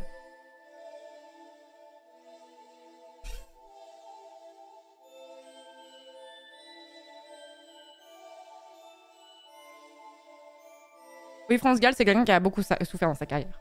Oui, totalement.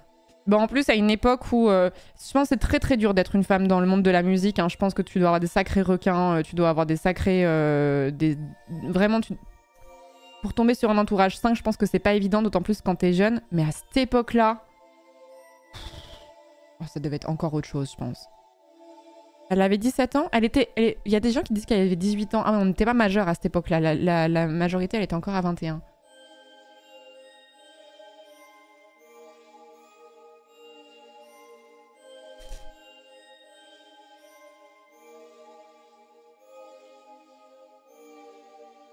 On est sur des sujets good vibes là aujourd'hui là. Je sais pas ce qui nous arrive. J'étais pas du tout prévu de parler de ça aujourd'hui, mais.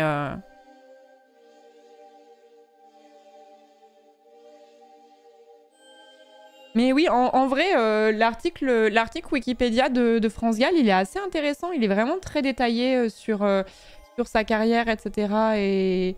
Et voilà, je vous le conseille. Après, France Gall, c'est vraiment une artiste francophone que j'apprécie vraiment particulièrement. Surtout quand elle fit avec... En fait, surtout quand Berger arrive, quoi. Parce que j'avoue qu'au tout début, on essayait de lui faire chanter un petit peu des trucs... avec Gainsbourg, où je suis pas hyper fan, quand même. À partir du moment où Michel Berger bosse avec elle, là, tu sens qu'elle exploite un potentiel, quand même.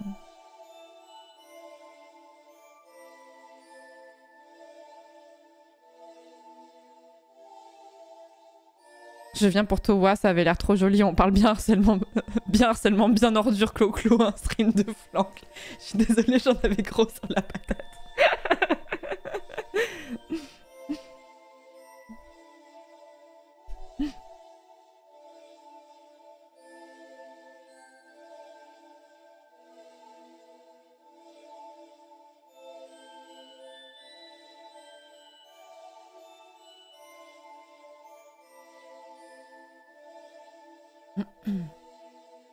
Non, c'est pas ma couleur de base, c'est j'ai refait du roux en fait, Sochil. Je voulais le refaire avant The Event, mais j'ai pas eu le temps.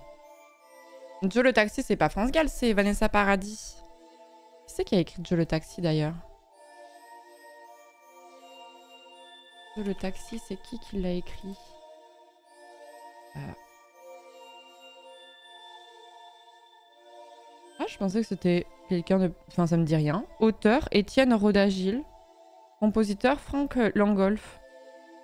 Je m'attendais à un nom plus connu. Pour moi, c'était... Ouais, c'est pas Gainsbourg, ça me disait un truc aussi, mais je crois pas, en fait. Hein.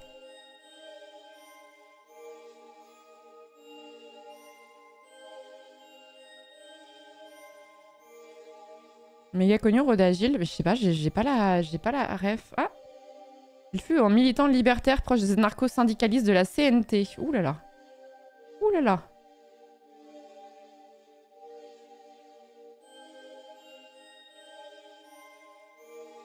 Oui, c'est ça. En fait, Gainsbourg, il est arrivé plus tard, ouais. Dans la carrière de Vanessa Paradis. Ouais, c'est ça.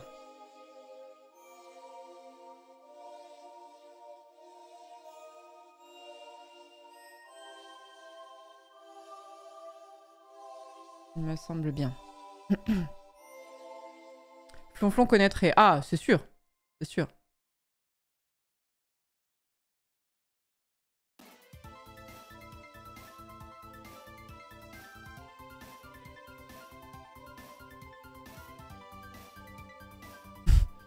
Au passage, c'était Gainsbourg qui avait écrit sa chanson pour l'Eurovision. Visiblement, il avait très mal pris la manière dont Claude François avait humilié France Gall. Du coup, il a attendu son moment pour la venger. Quelques années plus tard, Claude François a besoin d'une phase B pour un de ses tubes. Gainsbourg lui file une chanson dans laquelle il dit qu'il est un giga connard avec les femmes. Gainsbourg l'a appelée la chanson de Landru. Claude François savait pas, il l'a chantée. Ouais. Après, bon, le truc, c'est que... c'est un peu...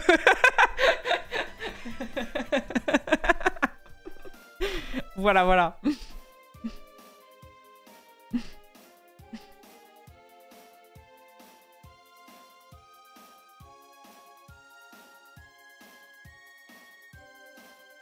Ah non, je me doute, Damien.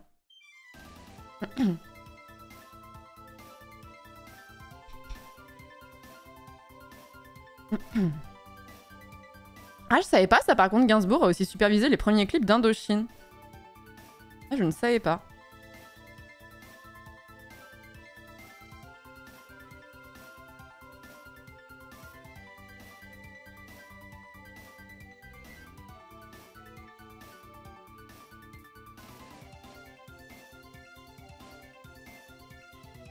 Après, c'est compliqué. Moi, j'ai eu une phase où j'étais très fan de Gainsbourg quand j'étais adolescente.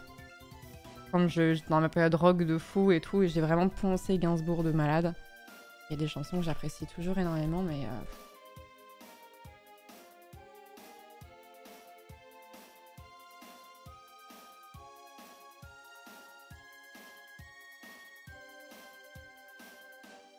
Mais par contre, l'époque où il a commencé à faire du reggae... Oh putain. J'aime vraiment pas le reggae du tout, mais...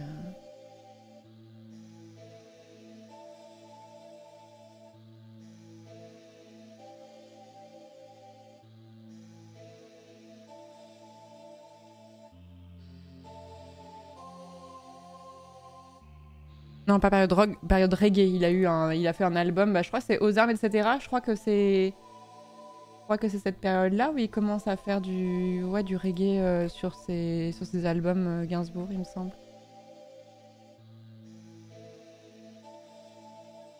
T'as aimé le reggae, ça vient d'une forme d'élitisme aussi? Non, non, je vous jure, j'ai vraiment essayé. C'est vraiment un genre qui m'ennuie de fou.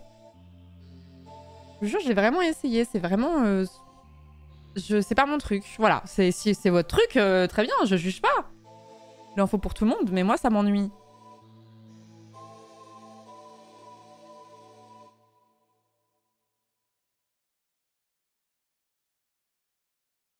Il y a pas beaucoup de genres musicaux qui m'emmerdent, mais le reggae m'emmerde. Et la country m'énerve aussi. C'est-à-dire que, même tout le monde a sucé l'album de Beyoncé, là, qui avait fait de la country et tout, et je me suis dit, ah, bon, bah, peut-être que celui-là, peut-être qu'en fait, je me rends compte qu'il y a un truc que je vais... Non. Non, vraiment, la country, je peux pas. Je peux pas. Et sinon, tous les autres genres musicaux, un petit Cotton Eye Joe. Oh, putain, quand il y a ça en soirée, là, au secours, là, Cotton Eye Joe. Mais oui, j'aime bien le rap. Mais oui, par contre, je suis pas une aussi grande connaisseuse que dans d'autres genres musicaux et tout ça. J'ai vraiment une culture un peu aux fraises là-dedans, mais oui, j'aime bien.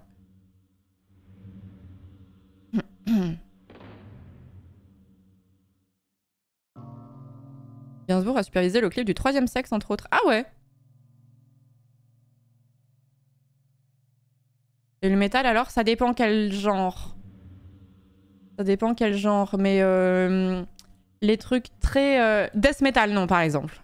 Death metal, j'ai essayé, non. C'est pas trop mon truc.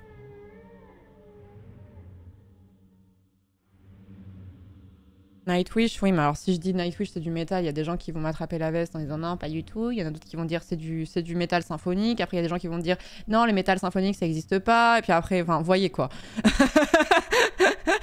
En fait, je parle pas de métal parce que je sais que c'est un peu aller en terrain miné aussi, quoi.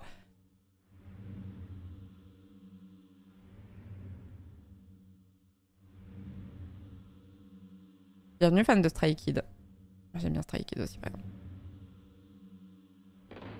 Chanson préférée all time, c'est dur à répondre comme question par contre. Le métal et la domination des genres, c'est quelque chose. Ouais, c'est un truc dont on avait déjà parlé. Style de métal, il y avait une... Oh lolololololo. C'est bon, on va s'y retrouver. Attendez, j'ai l'infographie. Bougez pas. Bougez pas, tout est clair. Alors, où sommes-nous?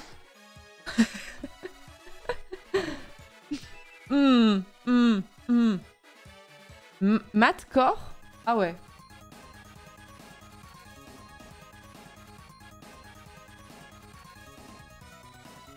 C'est vraiment, c'est un truc de métro parisien, je suis d'accord.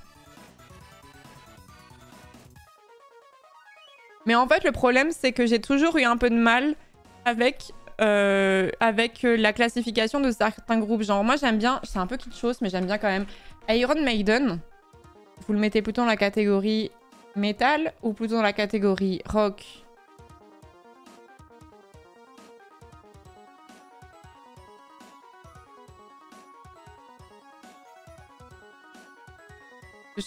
Enfin, pour moi, heavy metal et hard rock, en fait, on est un peu sur le liant entre les deux, quoi. C'est vraiment celui qui fait le pont. Généralement, j'aime bien le heavy metal. Qu'est-ce qu'ils nous disent sur Wikipédia heavy metal? Judas Priest. Black Sabbath. Ça, j'aime bien. Et c'est marrant parce que tu vois, ils mettent Led Zeppelin dans du hard rock. Ça dépend un peu ce qu'ils font quand même. Ça dépend des albums, je trouve. Led Zeppelin est là, sûrement l'un de mes groupes préférés all time. Deep Purple, je suis un peu moins fan, mais ils ok. Qu'est-ce qu'on a d'autre? Aerosmith, ça j'adore, mais je le mettrais pas dans la catégorie métal, tu vois. Aerosmith, pour moi, c'est plutôt du rock hard rock, quoi. J'ai vraiment eu ma grosse période hard rock. Pas trop écouté Led Zeppelin. Aïe, aïe, aïe, aïe. Enfin, après, t'as la chance de pouvoir découvrir des pépites maintenant, quoi. Oh là là, l'album numéro 2 de Led Zeppelin qui s'appelle Led Zeppelin 2, là, ma vie. Kiss aussi, mais ça, c'est du glam rock, ça. C'est...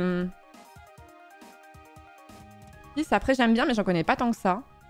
Scorpion aussi, j'adore.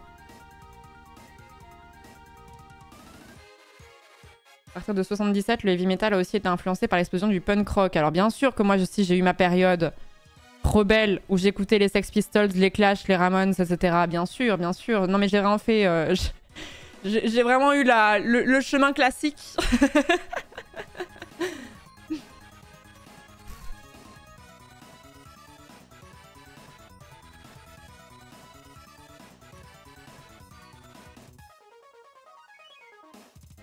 Et là, on est vraiment sur des vieux trucs, parce que là, c'est que des trucs... Oh, effectivement, j'aime bien Motorhead aussi, pourquoi pas. On est content. Là, je commence à... Ah oui, au succès moindre, c'est pour ça que je connais rien.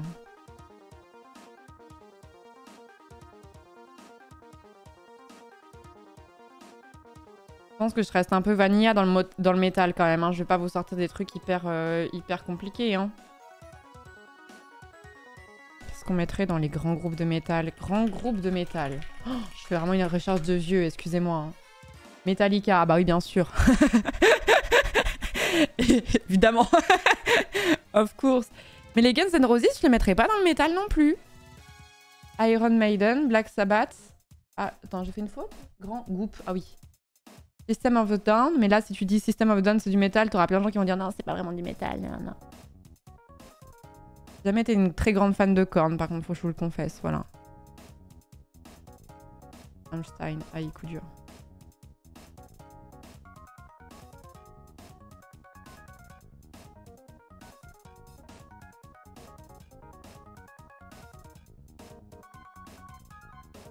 Du nu metal, ouais, mais vous comprenez qu'on vous nous fassiez peur, hein, quand même.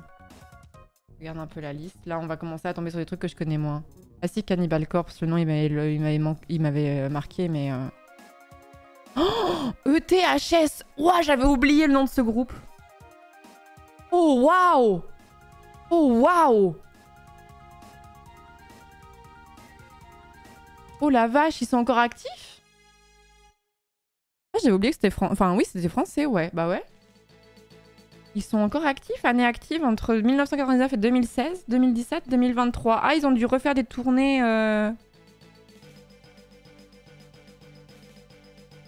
Vous connaissez pas? Enfin, ici, il y en a certains qui connaissent, mais jamais entendu parler. Bah, c'est très ma génération, quoi.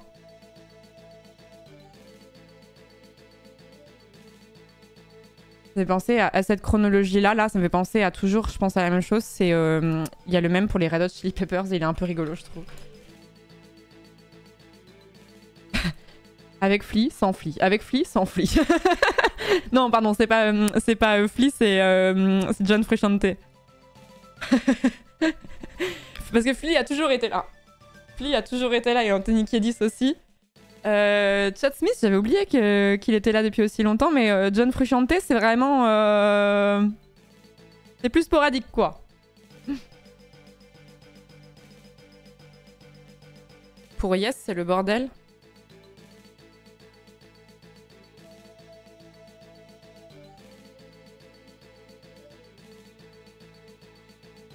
Frusciante qui fait de la musique en solo aujourd'hui d'ailleurs. Mais ça fait longtemps qu'il fait de la musique en solo, Frusciante, non?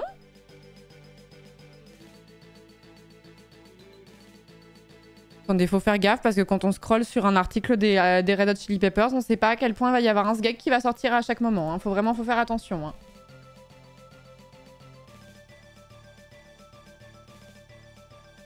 Et je sais que Ponce il s'était fait un ban comme ça hein, aussi. Hein. Album solo, regardez tous, il a charbonné. Hein.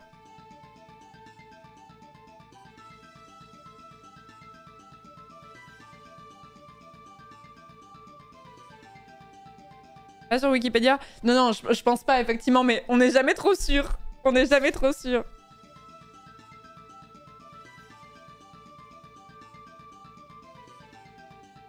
Au JO, on a eu peur de voir Flynn nu à tout moment, c'est vrai. Pardon, quoi? Comment ça, un sgeg? Bah, disons que les Red Hot Chili Peppers ont vraiment l'habitude de se mettre nus sur scène. C'est quelque chose d'assez connu. Que vraiment, ça monte des culs, ça monte sa bite. Voilà, c'est... Il y a pas mal de groupes de rock hein, qui sont un peu comme ça, mais Red Hot Chili Peppers, ils ont vraiment cette réputation-là de... C'est assez commun, quoi. De toute façon, Anthony Kiedis, il est souvent déjà torse nu de base, en général. Je dis pas que ça arrive à chaque concert, hein, mais bon, c'est un peu la réputation qu'ils ont, en tout cas, quoi. La fleur au vent. Tu écoutes Ghost? Non, je connais, mais en vrai, j'aime bien, mais faudrait que j'écoute plus, encore.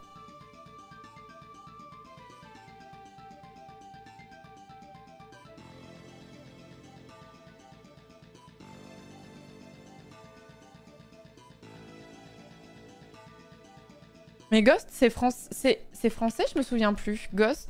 Ah non, c'est suédois. Non, c'est suédois, my bad.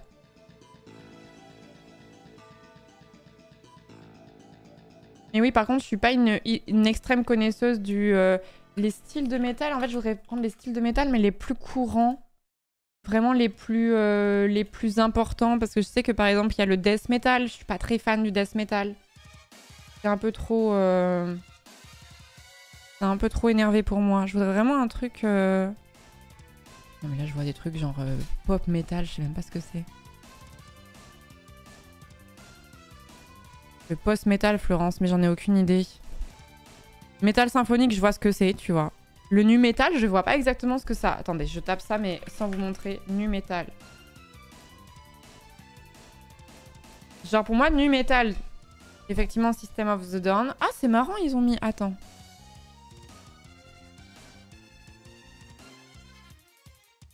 Ah, mais il y a Slipknot aussi dedans.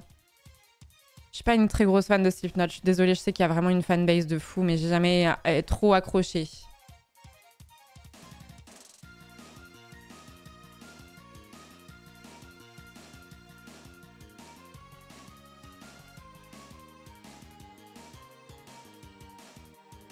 Ça a l'air très très large, ouais.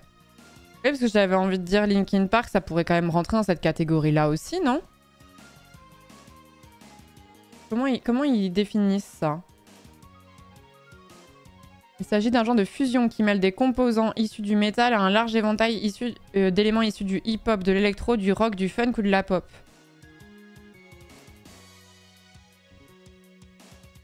Et en fait, ça, les groupes qui ont été identifiés comme ceux qui ont posé les bases du développement du new metal, je sais pas comment on dit. Machine Head, Face No More, ça je connais pas. Red Hot Chili Peppers, Jane Addiction. Primus. Rage Against the Machine, ça j'aime beaucoup. Vous avez vu le scandale, ça c'est un truc qui m'a fait trop rire, où il y a des gens qui ont chié sur Rage Against the Machine parce qu'ils ont dit qu'ils s'étaient politisés comme groupe. Je crois que j'en ai parlé il y a pas longtemps. Et je suis en mode... Au bout d'un moment, il faut se concentrer quand même. Il faut se concentrer. Rage Against the Machine, no shit, c'est un groupe investi sur le plan politique. En fait. T'as cru quoi? Que c'était Coldplay le bousin? Enfin, tu vas me dire Coldplay, ils sont un peu marqués politiquement maintenant, dernièrement, mais... pas dans le même sens.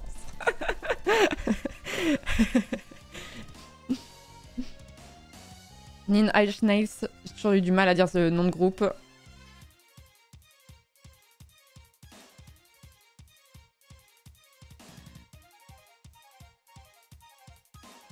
La rage contre les machines, ils sont engagés contre les robots, je pense.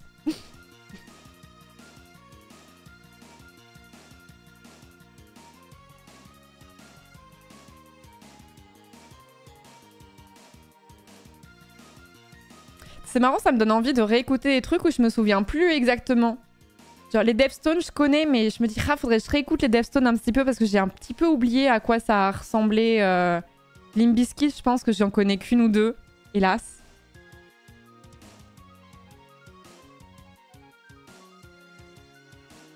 Après, je pense que j'ai quand même une base solide en matière de culture rock et alentour, mais il y a quand même des références qui me manquent.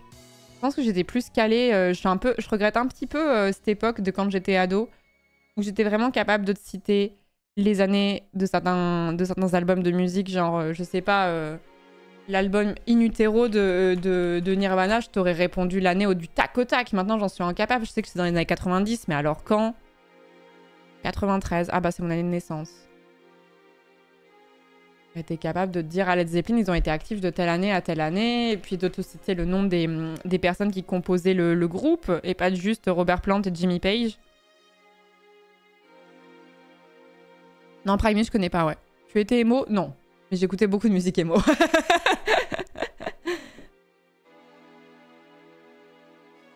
Robert Plant et Jimmy Page, ils sont toujours vivants les deux quand même.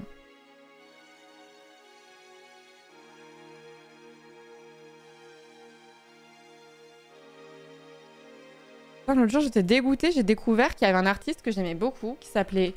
Alors là, c'est plus blues jazz. On change. Un mec qui s'appelait Charles Bradley. Si vous connaissez pas Charles Bradley, il faut vraiment... Enfin, vous aimez le jazz et tout, mais... Il faut vraiment aller écouter parce que c'est vraiment trop bien. J'ai découvert que le Gus était mort en 2017 et genre... J'ai poncé ce qu'il avait écouté, mais je ne sais pas à quel point. Et je suis passée totalement à côté de sa mort. Ça m'a rendu triste a posteriori. The Pretty Recalls. Oh, j'avais oublié le nom de ce groupe. C'était la leader, c'était la meuf qui jouait dans Gossip Girl, non?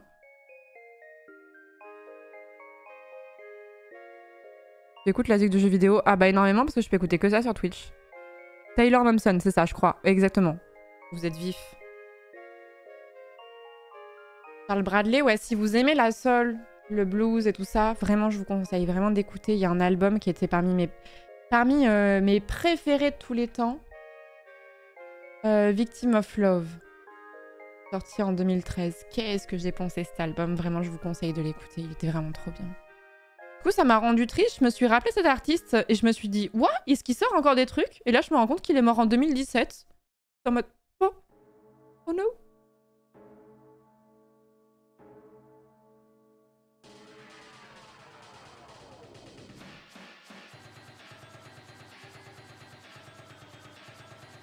Marilyn Manson, j'aimais bien quand j'étais ado, ouais. J'aimais bien quand j'étais ado, mais maintenant, bon.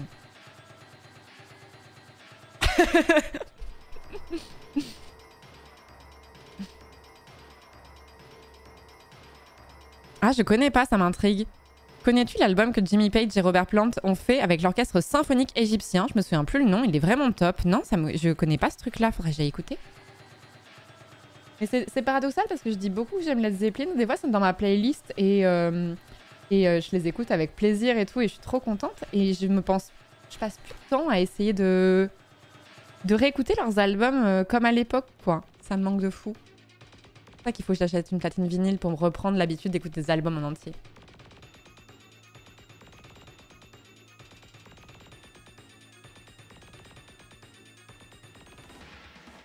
Mais The Pretty Reckless, ça faisait longtemps que j'avais pas entendu parler de ce nom de groupe. Hein.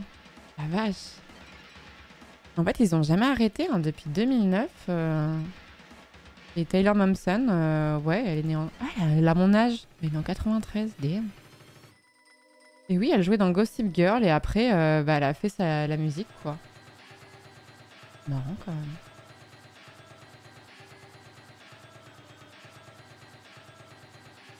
J'avais bien oublié le nom de ce groupe. Hein.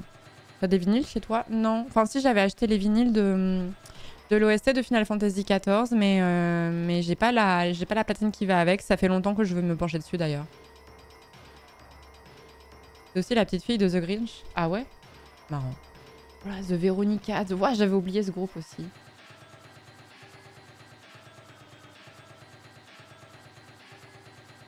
En 2015, ils ouvrent les concerts de Nickelback. J'ai une doléance sur Nickelback. Je l'ai déjà dit 1000 fois.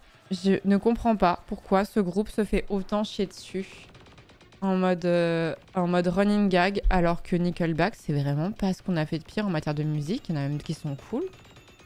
Oh, You Remind Me, elle est cool. Pourquoi est-ce que Nickelback, ils prennent Taro comme ça? Quoi, ça fait un peu la haine de Justin Bieber à l'époque, je trouve. Oui, voilà, c'était juste hype comme détester Twilight, quoi.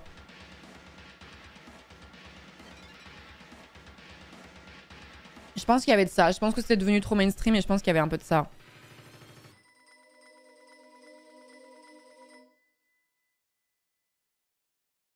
Les paroles sont nulles à chier, mais ils ont sorti de sacrés bangers. Enfin, je veux dire, j'aime de tout mon cœur les Beatles. Mais les Beatles, toutes les chansons des Beatles, au niveau paroles, il y a des fois, ça casse pas patte à un canard, quoi. Hein. C'est oubladi oublada, hein. Mon combat personnel, j'adore les Beatles, mais je comprends pas qu'ils aient fait une erreur de parcours telle que sortir oubladi oublada.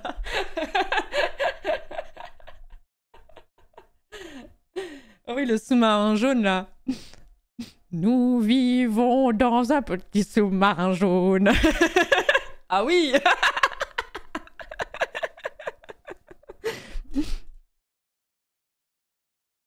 Non mais j'aime vraiment les Beatles, c'est parmi mon groupe préféré. Oui, la drogue certes, mais je veux dire les paroles un peu concon, c'est pas vraiment un bon argument parce que n'importe quel groupe de musique, la plupart vous allez forcément trouver des paroles un peu stupides et c'est pas si grave en vrai.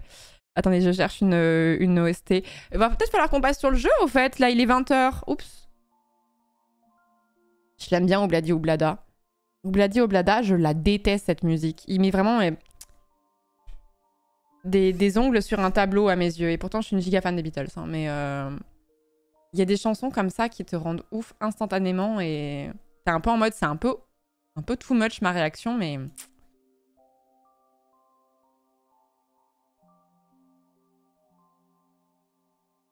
Tout à fait, il faut que je parle de la sponsor Ulskern. Et ensuite, on va passer sur Towa, parce que j'ai envie de faire la découverte. Bon, alors, attendez. On parlera de musique une autre fois.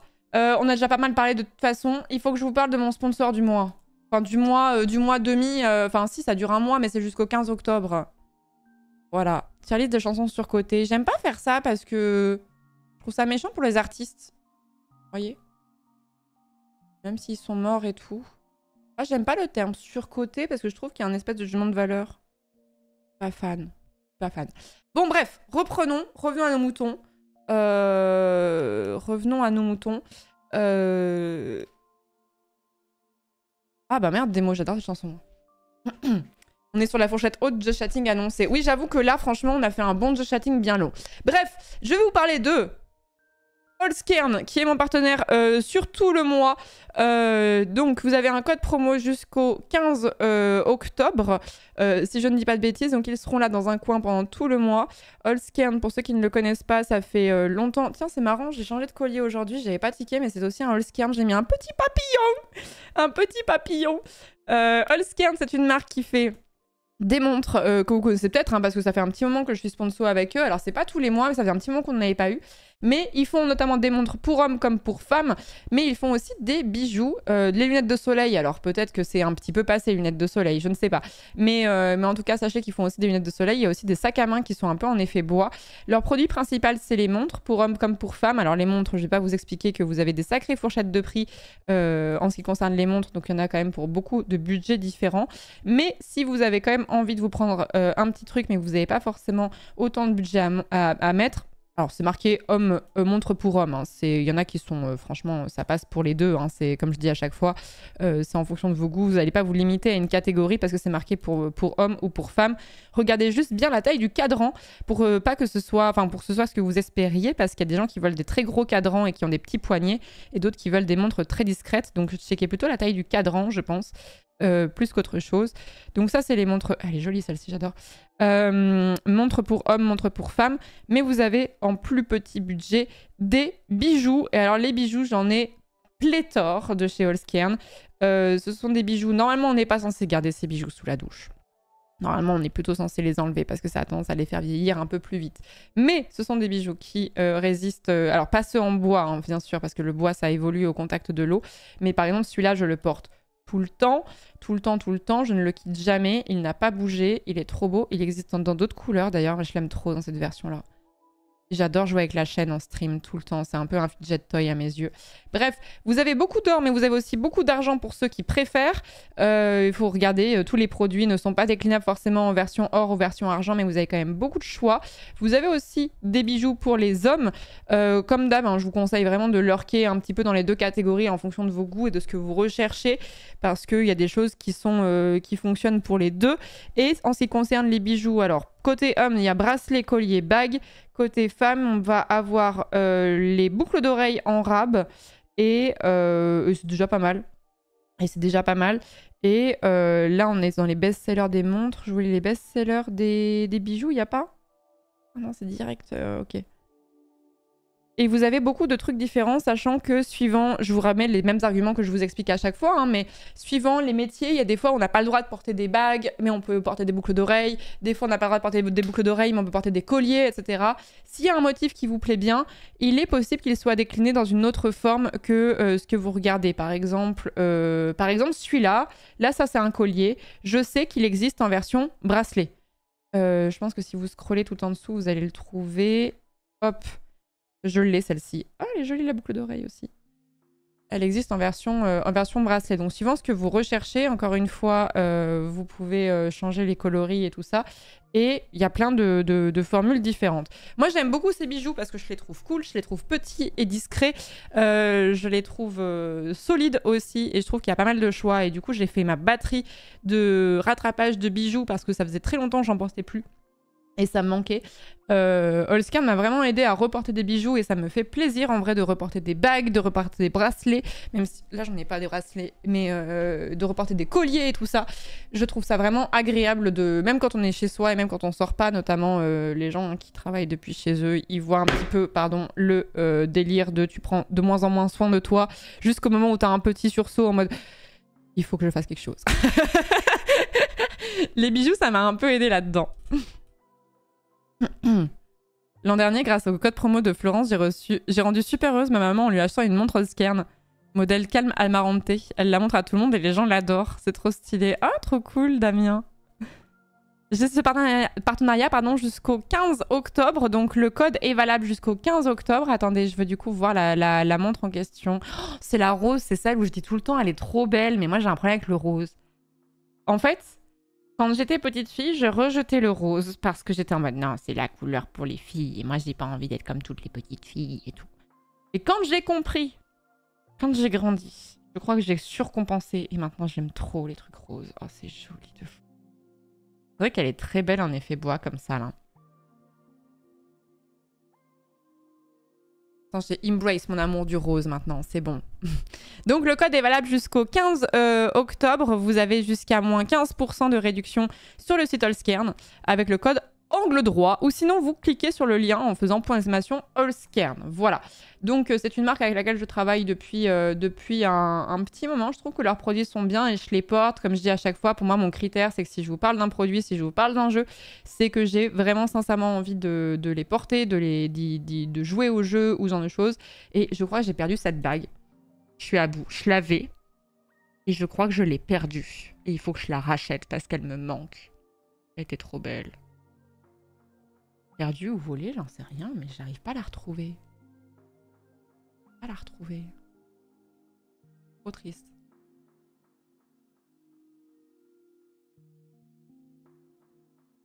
Par exemple, il y a celle-ci que je porte tout le temps dans cette version. Je la trouve trop jolie aussi. Mimi. Et checkez bien votre taille de bague aussi avant d'acheter quoi que ce soit. Vous avez des petits... vous pouvez imprimer...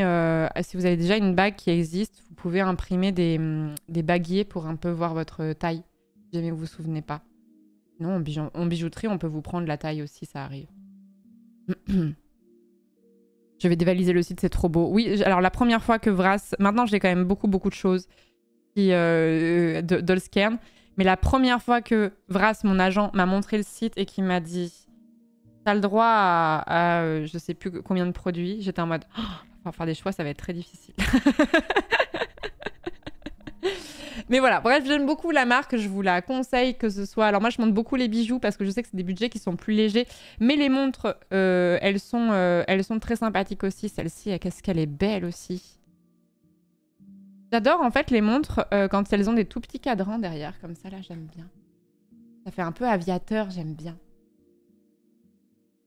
Et vous avez un peu pour tous les styles, vous avez vraiment ce côté très bois si vous voulez.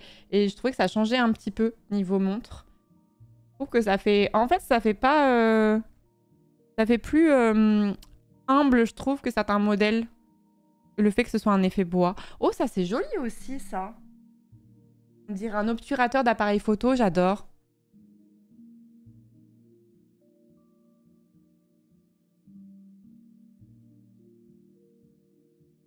Il y a un problème de budget, on peut faire un prêt sur combien d'années pour des bijoux. Et après, il y a les sacs à main aussi. Alors, c'est plus particulier, mais vous avez des petits sacs. Il y en a. Moi, je l'avais pris en version vegan d'ailleurs, le sac. C'était pas celui-là, c'était. C'est celui-là que j'avais pris. Effet bois. Comme ça. Et lunettes de soleil, j'en avais pris aussi. Et franchement, je m'en sers très très souvent. Je crois que c'est. On les voit souvent quand en story et tout ça, je les ai portées plein de fois. Il me semble que ça doit être celle-ci. En tout cas, elles sont toutes rondes un petit peu comme ça, là. Voilà. Voilà. Donc, je vous conseille, et ce que j'aime bien, c'est que j'ai pas de petite boîte à vous montrer sous la main. D'habitude, j'en ai une. Mais quand vous recevez les bijoux, ça arrive dans une petite boîte en bois qu'on voit ici. Qui est cool quand vous avez la flemme de faire les paquets cadeaux et en même temps tu peux les garder pour protéger les bijoux. Moi je les re-range dans les petites boîtes justement, dans les petites boîtes en bois pour éviter que ça prenne la poussière, l'humidité et tout ça, et c'est assez pratique. Voilà, donc vous avez jusqu'à moins 15% jusqu'au 15 octobre avec le code Angle Droit. Je vous en reparlerai dans le mois et merci à Allscairn de faire ce partenariat sur tout le mois avec moi, de renouveler votre confiance à mon égard, bien sûr.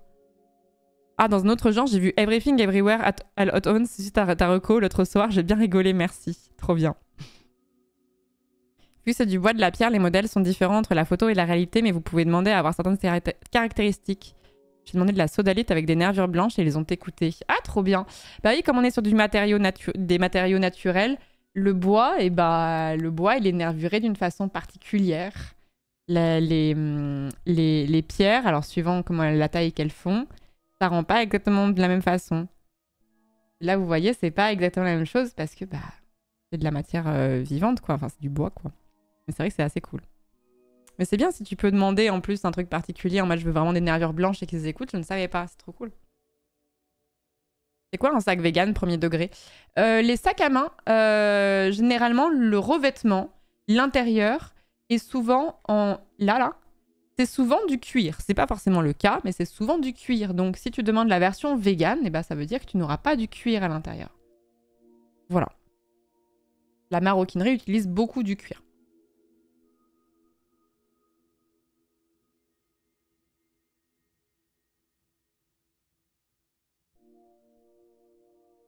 Voilà. Est-ce qu'on passe sur le jeu? Est-ce qu'on passe sur le petit roguelite? Je pensais le faire plus tôt que ça, mais on a papoté. En même temps, j'avais pas streamé depuis 3 jours, donc j'avais trop de choses à vous dire. J'avais trop de choses à raconter, en fait. Elden Ring. Non, pas Elden Ring. Mais même éditeur. C'est Bandai aussi. C'est bon, on est... Non, on essaiera d'en faire demain du Elden Ring. En gros, demain, je voudrais faire la suite du tribunal des bureaux de streamers. Il reste une quinzaine de setups et j'aimerais bien torcher ça et qu'on le finisse. Et ensuite passer sur Elden Ring. Voilà. On avait dit qu'on gardait les sponsors.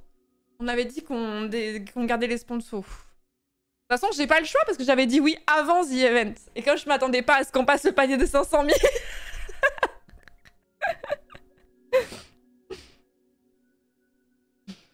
Bonsoir tout le monde, j'espère que vous allez bien. Parlant de montre, j'en ai une où je dois enlever des mailles car trop grandes. Vous avez des tips pour faire ça sans matos? Mon conseil, elle est rien, c'est d'aller dans une bijouterie. Des fois, ils te le font pour vraiment pas grand chose, voire gratos.